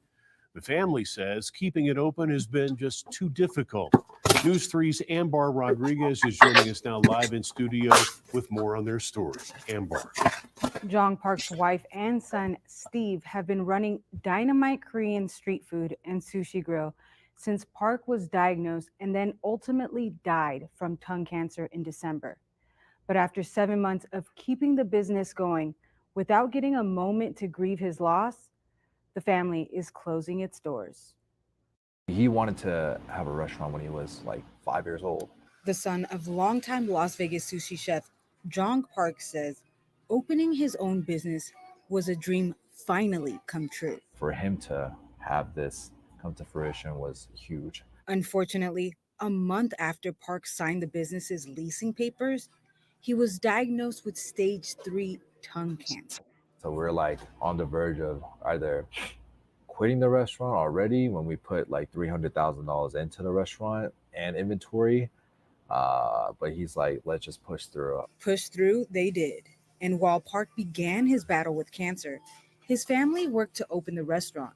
Steve documented the journey on social media, grabbing the attention of TikTok food critic Keith Lee. The Keith Lee effect is like so real. It's like we had people wrapped around the building coming to support us. And so it was a great feeling. After a hard battle and seeing his dream of owning and operating a restaurant come to life, Park passed away in December. Since then, his family has been keeping his dream alive, but the past 7 months have been both a blessing and sacrifice. On one hand, having the support of the social media food critic and the communities has kept them busy, while on the other hand, not being able to find reliable and consistent employees has been a challenge. Before Park died, he wanted to make sure his family didn't feel burdened with his dream. He's like, after I pass, like when it's time to give it up, just let it go. You know, don't have to worry about me. Don't have to keep this going for me. Like, I know it's hard for you guys.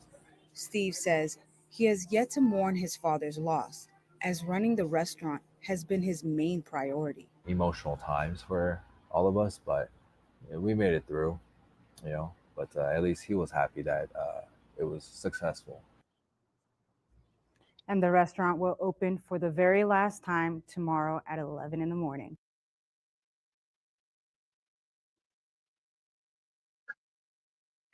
You're muted, John. Damn, I should have played that with Master Kim up here. That was a truly immigrant ethnic story there. What do you think about that, Get Crack? Yeah, that's typical, man. I think so. I mean, they tried their best once the owner or the I guessing the father of the family-owned restaurant had died, as it says, from lung cancer. But I wish that there could have been more that they could have done. But I guess they did all they could. That was a bit too much for them to handle. That caused them to close it. Some more funny videos here, guys. I want to show. Well, that one wasn't funny. I'm going to show you guys a couple more funnies before we get out of here. Me. They get in that check. Don't play this. No love. No love. No bueno, no bueno, no bueno. No bueno. Oh. Period. They gave him that motherfucking check. They went about motherfucking chain, ho. Don't play. Estamos aquí directamente de Chicago, Illinois. It's on Chicago. What the hell? Chicago, estamos ready, 24/7. Real, no get it. Directamente de Chicago, Illinois. ¿Dónde está la muerte, mi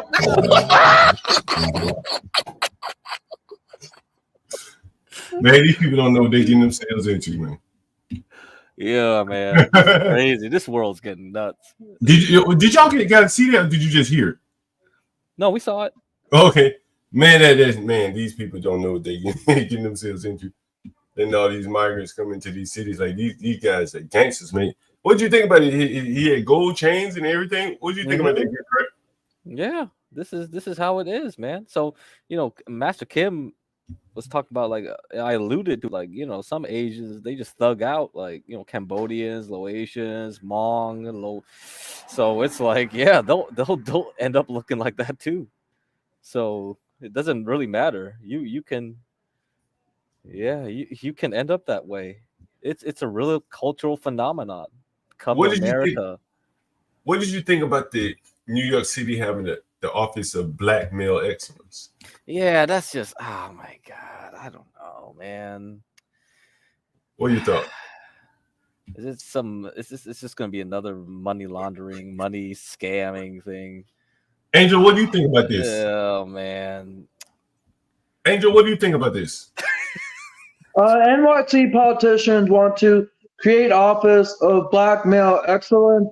Like, it just sounds like the segregation at next kind of level kind of stuff. Like it should say male excellence for all forms of males, black, white, Asian, whatever. But the fact that they want to create an office that is titled Black Male Excellence, it's like seems like segregated and discriminatory, if you ask me. What do you think about this hood caucus, Angel? Oh my gosh! Like obviously that like quote unquote hood caucus thinks that it's gonna make any difference. I could call it a nigger caucus, and it wouldn't make no goddamn difference.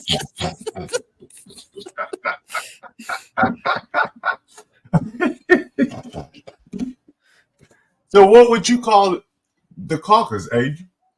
Oh, he dropped off, man. It doesn't have to be no hood caucus. It doesn't have to be no cracker caucus, or it doesn't have to be no goddamn engine caucus. Just call it a caucus, regardless of the race or like the majority of the people. Like the fact that they want to create like a hood caucus or already have one that selective is pretty much like the whole January 6th nigger committee where it was unselected, and the hood caucus, well, obviously it's unselected too, in the way they just want the black representatives without even confronting or like talking to other representatives within the district of New York where this is at.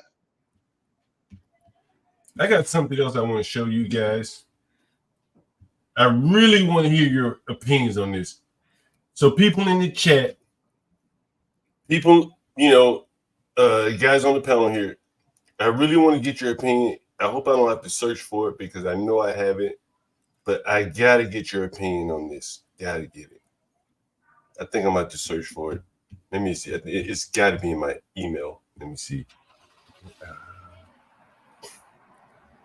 At least I make you guys laugh, John, and give crack. And I know I've made some other people laugh in your chat too. But I'm just being honest, and I'm just like trying to like base, because imagine if there was a white caucus or a cracker caucus, how black folks would react to something that was as set up as this hood caucus is. How do you think black people would react, Angel? Let's just be honest. They would call it racist, hateful towards black people because they ain't in line with their, and I'll just say it's their nigger agenda. Because at the end of the day, wait, Angel, do you think these problems can be solved from government, like from the top down?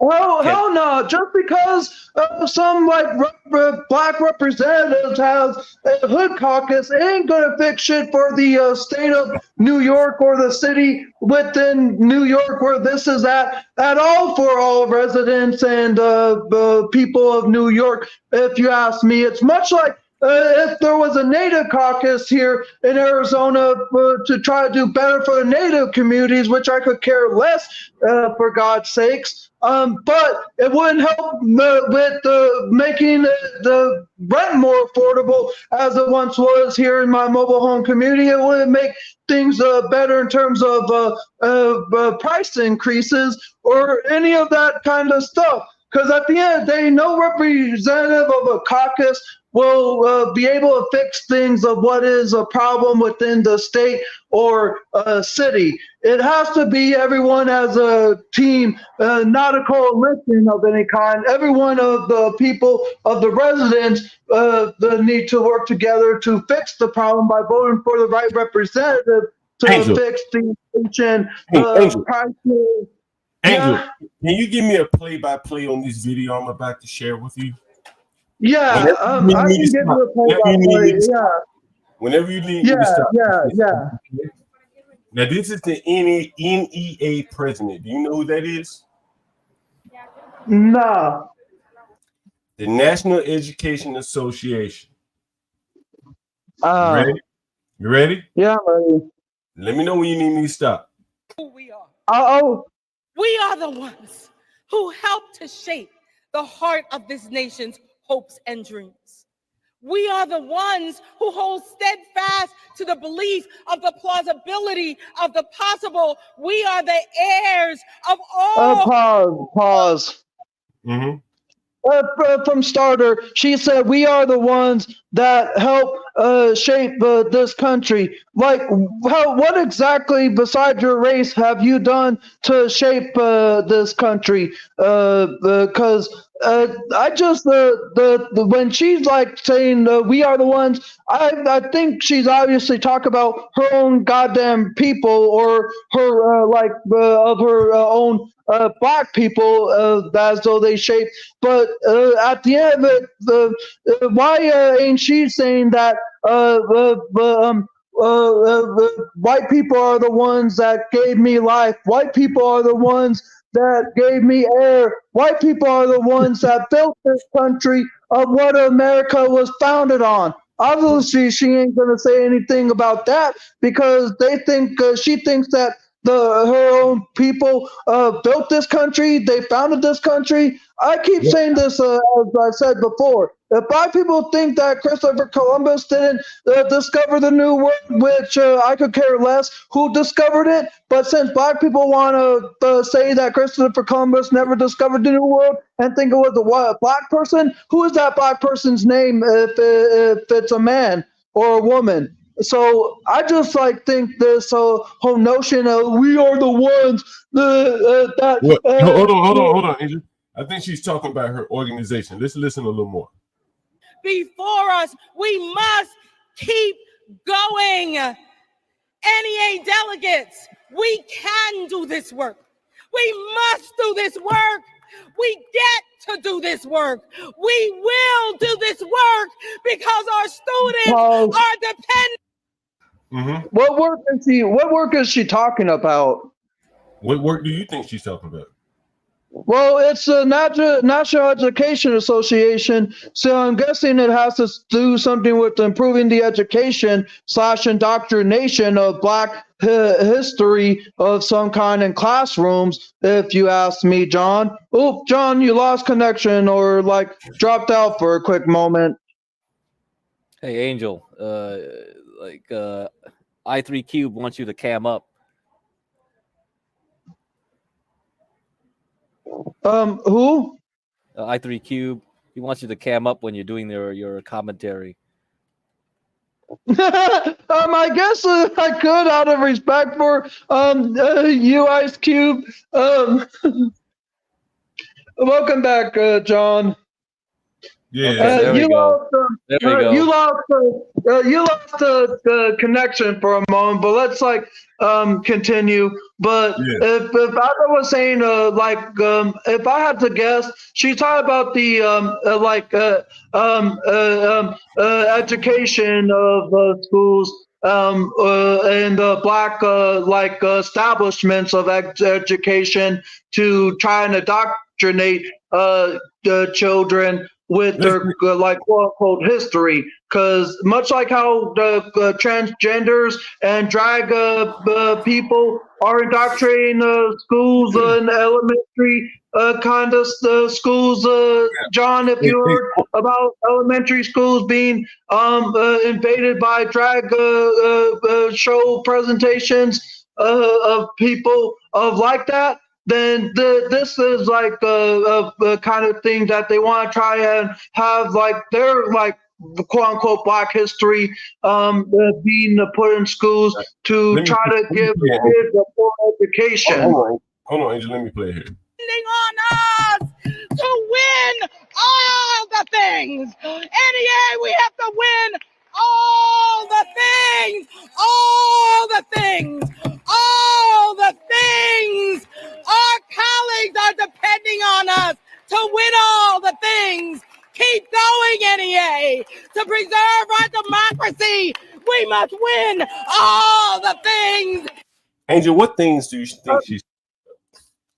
If I have to guess, her things is obviously what she's trying to propagate / politicize for what she wants done, and we must win all the things. We must win all the things. in terms of that, it's like I was telling about how like education being like invaded with their history. But at the same time, at the very end, we must preserve our democracy. What exactly the kind of democracy are you talking about, woman?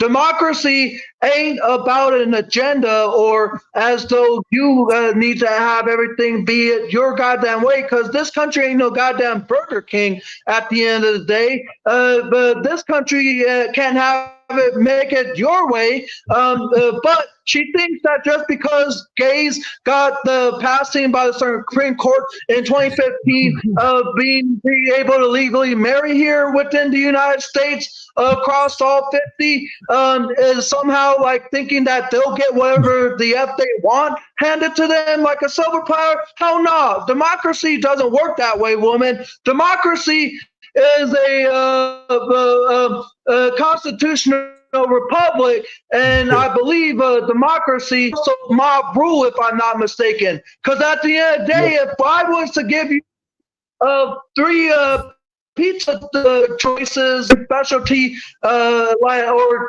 topping pizzas, like one sausage, one pepperoni, one plain cheese, and pepperoni got most of the vote. That's democracy, woman. Just because what you want to be processed and passed by legislative process, woman, thinking though that's goddamn democracy. That doesn't how it works. The American people or the legislation has to pass through what you want, and at the end of the day, the people vote in office of House, Senate, and President. Hey, let's play the rest of the video. It's almost over there. I get your rest of your commentary here. I want to get. I'm actually having a really good time, talking about this. Hey, I know. Hey, how would you describe these women? Let's say in one word, Angel. If I gave you one word to describe these women, how would you describe it? Like using the N word. If I had to say dictionary, you won't. How would you describe if I had to say one word, I would say she's Get the people what they want. I have to say that she's a lunatic at the least. Oh, Angel, get the people what they want. Hey, you guys in the chat, I think education really, on a serious note, I think education really boils down to what she's saying. And I'm going to rewind a couple steps. And that thing that she's talking about is money. She wants that money. All these big fat niggas on the stage with her, they want money too. They will eat. They all eat. Because let's just be honest, a lot of liberals or people like her in Philadelphia who is fighting for like this country as though this is her democracy. They think that what they want to try and have be passed for this country is somehow going to have it where it's like their way. But at the end of the day, every single legislation before the passing is adjusted in some kind of way that is representable to all Americans and not just one race, one gender, or one side, even though some things are like targeted more so to a specific part of like the propaganda, like the LGBT community. But it's because at the end of the day, the kind of things that Democrats use to try and vote are usually the higher up liberals, like the LGBT alphabet community. Let me finish. I'm gonna rewind just like 10 seconds. All right, let's rewind. When she says I want to win all the things, she's really talking about money here. She's not talking about the kids. She only mentioned the students one time. No. Everything else was about win. We got to win these things being money. Here you go. They're depending on us to win all the things. Keep going, NEA. To preserve our democracy, we must win all the things. Delegates, we won't go back. We will keep going forward because we are the NEA. We are the NEA. Wait. Hold on. And that's what we do. Pause, please. Thank you, NEA. Thank you. I love you. Pause, please. She said, "We are the NEA." If I had a bad hearing or a bad sense of hearing, I would say thought as though she said, "We are the idiots." I mean, they are kind of idiotic. You know, the bigger point. Yeah. Even though she was saying we are the NEA, if I didn't have that great of a hearing as I do, I would have been like, wait, what did you say? Did she say we are the idiots? And I would have to either get a new hearing implant or one of those hearing aids that you see a lot of older people have in their ears when they have become having a bad hearing problems. Hey, Get Crack, what did you think about that video? Oh, I think I got brain damage, man. And Angel just summed it up, all of it. It's scary. I think that these people are in charge of education. Is that yeah, she's just like spouting off like buzzwords and throwing everything together. What the heck are we talking about? Even democracy? What? What does that mean? What do we? What? Just educate people, man. I mean, I don't know if Ice Cube wants me to keep my camera on, but I turned it off again. But I don't know if there's more that you actually want to show, or if that was towards the end of the video. That was it right there. That was it right there. Okay. But yeah, pretty much with what I said is like pretty much sums it up as Get Crack for me says. Anything else, guys? We can probably wrap it up here today. Let me see what I have on the agenda. You know, I want to tell you guys, I had this story. I've been wanting to do it. I just been holding off on it. Years ago, I had this tenant. He was a Greek guy. Greek guy, huh? Interesting. I mean, if someone wanted to like screenshot where she says we are the NEA and then put we are the idiots as the different like form of phrase the same, then I guess that would make a good meme on the internet. Garian Arnold. So yeah, I don't know if I should do the story or not, but so I had a Greek guy and he was a good tenant. I never knew he had any problems or anything like that. I can't remember how long. Let's just say a couple of years. My tenant, he lived in a room, and one day he committed suicide in a hotel downtown DC. He was still my tenant when he committed suicide. Oh, it's the mother one where the mother called you. Man, I want to tell that story. It was one of the most heartbreaking phone calls I've ever had. You know, I've been pushing it back. I was going to tell it a while back. I started telling on my mother's birthday because the type of stories that you would never want your mother to be calling someone asking about your last moments. You know, so I've been thinking about doing that show. You guys in the channel, what in the chat? What do you think about that show? Yeah, you should do it. Do you think it's too morbid? No, I don't think so. I think it's this kind of stuff like should wake people up, man. And if you talk about a Greek guy, it just reminds me, the Greeks had a multi-part idea about the soul, right? There's a psyche, there's a spirit, there's a nous, N-O-U-S. I guess that means like common sense. That's the closest translation. And you see that NEA stuff, it's like there's no common sense. And to them, if you don't have these types of things in you, a spirit, a soul, a psyche, a common sense, you're not really human. You're just an NPC. These people just spouting word salad at us. It's like, are you even? Yeah. Is there anything going on in your mind, or are you just like a reaction function?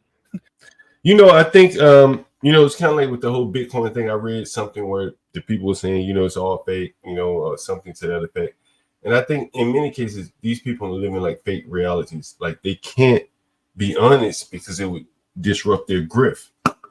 So they create clever words and sayings and, kind of like what you saw Tommy Sotomayor. I don't know if you were here yesterday, but Tommy Sotomayor, he's stuck in, if I be too honest, then I lose my meal ticket. Mm-hmm. So I better try to, walk, just sit, fence sit. and then that makes you start talking like this person here, that NEA woman. So it's very interesting, like an alternate reality in some cases.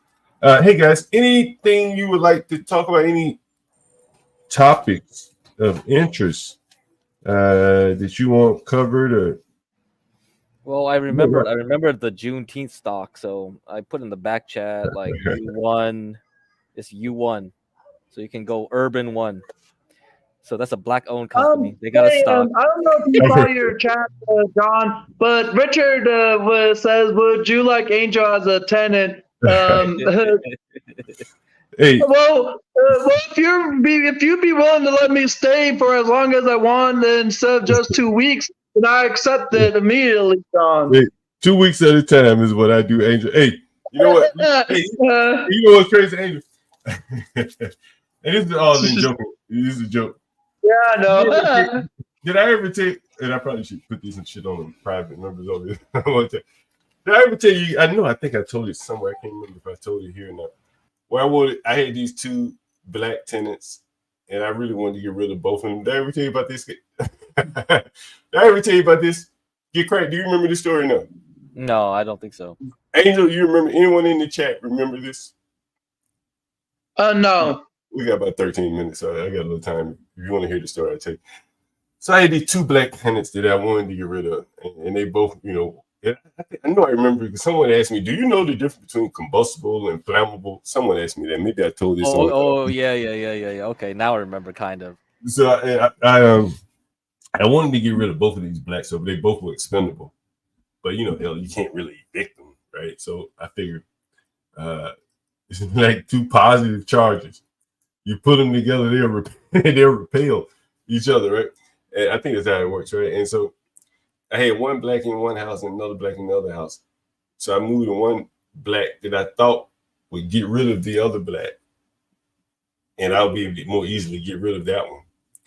But damn, if the light-skinned black wasn't a little resourceful and was at least willing to fight back, and man, he damn near killed the other man. Stabbed him up, man, blooded up my whole damn house. Oh man, you evil man. And it was crazy. The police didn't arrest anybody, not the stabber or the one that started the fight. And so when people talk about crime statistics and stuff like that, no one went to jail in this instance. Someone went to the hospital. Usually when you go to the hospital, the police show up, like, who stabbed you? But if it's not a gunshot, it's what's it, tenant Hunger Games. But hey, it was a creative eviction. Kept me out of the landlord-tenant courts.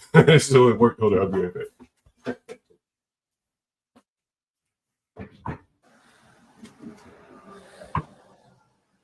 So anyway, I don't know if 7 still is in the chat. I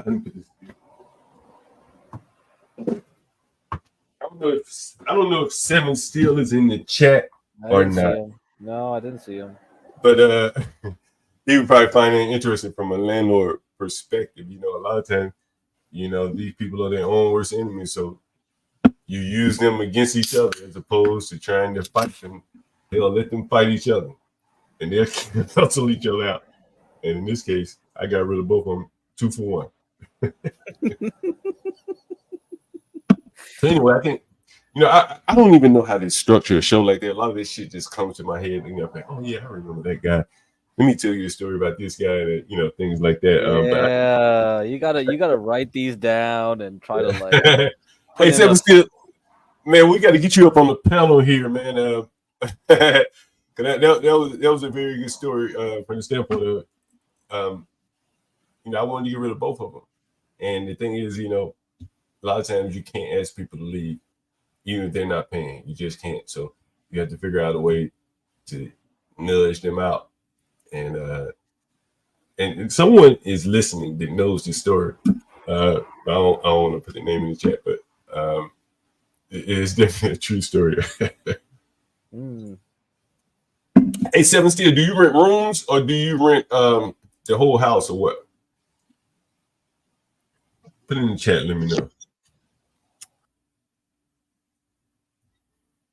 Hey, 7 still, one day we have to do like a private call or something. You know, anyone else is interested, you know, well, we won't put it out here on YouTube. Man, after the O.J. Simpson trial, I started thinking about, like, damn, like a lot of laws were passed. I'm not going to tell you which laws were passed. And they were passed around the country. And it was related to domestic violence. So I said, I think I can make that shit work for me. And I like to call that shit my big joker, right? Well, I'm like at my wits end, like, how can I get rid of this nigga right here that's really acting fool? I pull out my big joker. You know, every now and then I use it. I try to win the game without it. You know, you understand spades. Get crack. You ever played spades before? Man, I played hearts. I think I played spades before. No, but usually I played hearts. Did you slam the cards and shit down on the table? Yeah, I did that. I always did that. I played deuces too. I don't know if people know what that game is. What is deuces? Deuces, man, it's like, okay, if someone put a pair down, you got to put a higher pair, and then someone changes, like they put a four of a kind with another card. I don't know. I forgot the rules now, but it seemed like it was like a game that someone just made up for our school or something. Maybe other people have, but yeah, you know, hearts, spades, they're all similar in style. So let's say I love spades. Hey, 7 Steel, is this Section 8? Did you run on Section 8?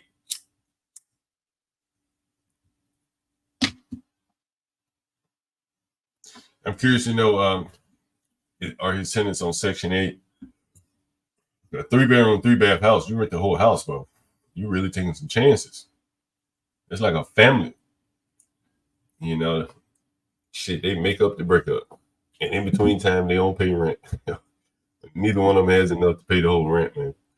I'm really curious to know what the composition of these people that he's renting to. The whole house, man, that's very, very dangerous. You know what's crazy? Right during COVID, and Kimmy Cakes, if she's on here, she can vouch for what I'm saying. There was a guy, and I'm going to get him to come on one day and tell this landlord story. And, you know, he said Section 8. Is he said Section 8? I don't know if he said Section 8. Did he say Section 8? I don't know if he said Section 8. But anyway, someone, have you seen the AI YouTube short channel? I haven't. Put them in the chat. I'll take a look. Section 8 equal grade. Brian, do you have Section 8 properties? Oh, shit. He said, so no Section 8. And how has that been, my friend? How has that been? Man, I wish you could come up on the panel. You working or something? Because I would love to have it. Man, we need to do an interview together. You know, it doesn't have to be negative. I'm just curious to hear what your experience is, what you would do better, what you learn, things like that. But an entire family, how long have they been there? Did you have to cut the rent a little bit to keep them there? Those type of things. I'm really curious. What's your profit like on the house, renting the whole house? Could you have made more if you rented rooms? So I have a couple of questions if you could come up. Daniel, put that AI YouTube shorts in the chat and I'll take a look at it. We have about 6 more minutes. If anyone has any questions, unless I see something interesting. Well, if you want to look at that Urban One company, we can go to the website if that's all. Oh yeah, let me take a look at that Urban One.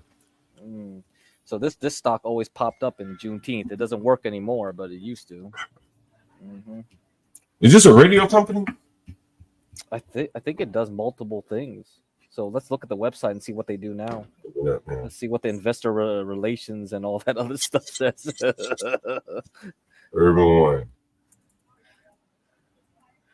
One. Yeah. Well, hey, Black America. You see that? The brothers and sisters. Let's see what a black. Yeah, let's see what represent the culture. Like. Maybe they had Kendrick Lamar on the front.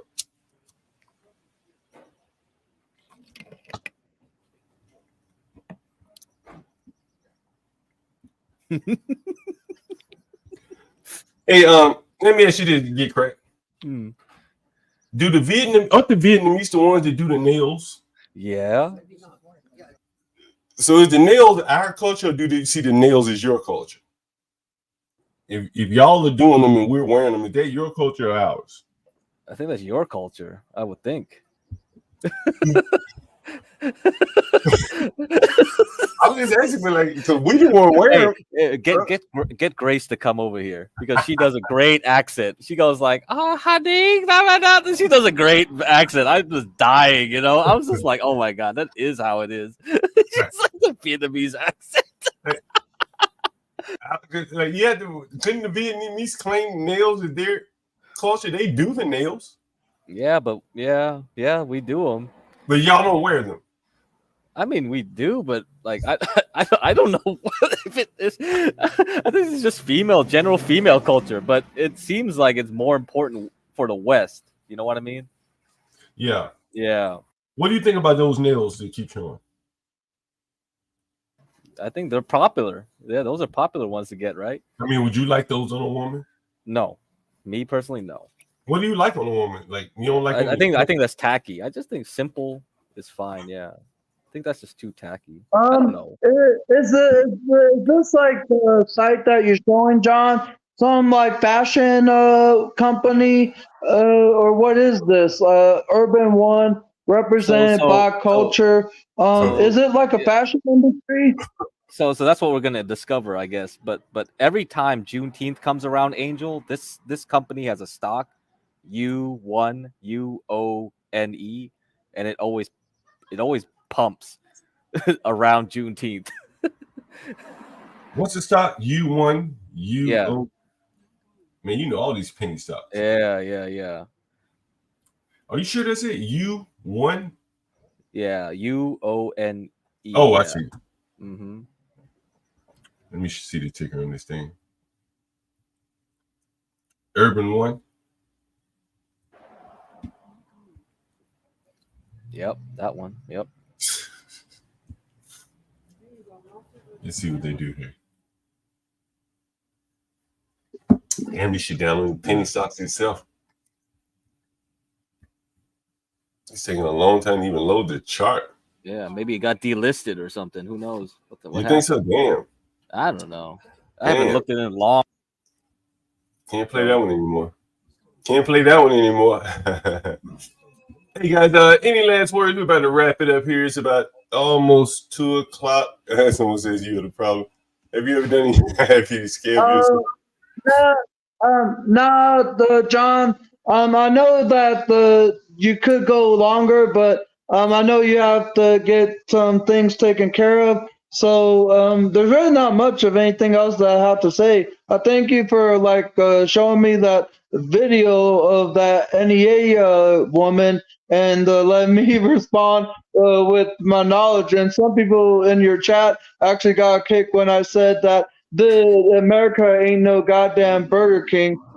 They can't make it have it your way in terms of this country, that is. So it was cool that some people got kicked, but I wasn't trying to be funny. I was just trying to compare, I guess you'd say, apples to apples, because people obviously at Burger King can remove onions, can remove pickles, add any type of other thing they want on their Whopper, their chicken sandwich or whatever.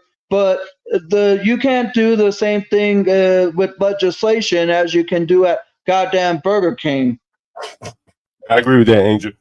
Get credit. You have any last words? Any stocks you want to tell people about? No, nothing much. Oh yeah, I think EAE keeps bugging me to tell you to get ad blocker. Like, do you get ad blocker? Yeah, I did it already. I did it. You should have seen the improvement. Maybe I need to close the browser and open it back up. But which one are you using? Chrome. I love you, and I'm the jerk. Oh, hey, you got the plugin? Yeah, I think it was the plugin. Hold on for 1 second. 7 Steel says, yeah, hey, send me an email. It's on my chat link and my stream. And then, I'll contact you from there. You can just send me your phone number or whatever. We talk, man. Yeah.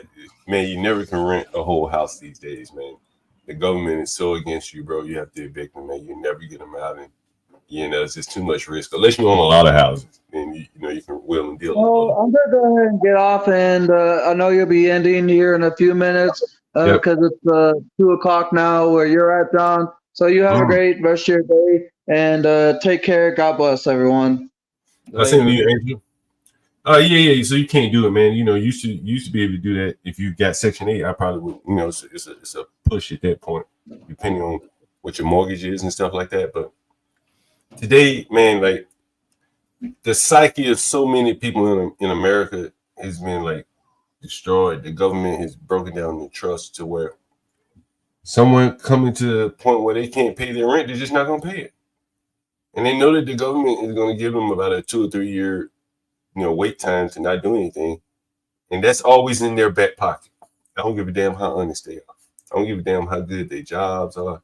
Nothing. They know that at the end of the day, they can't be evicted immediately.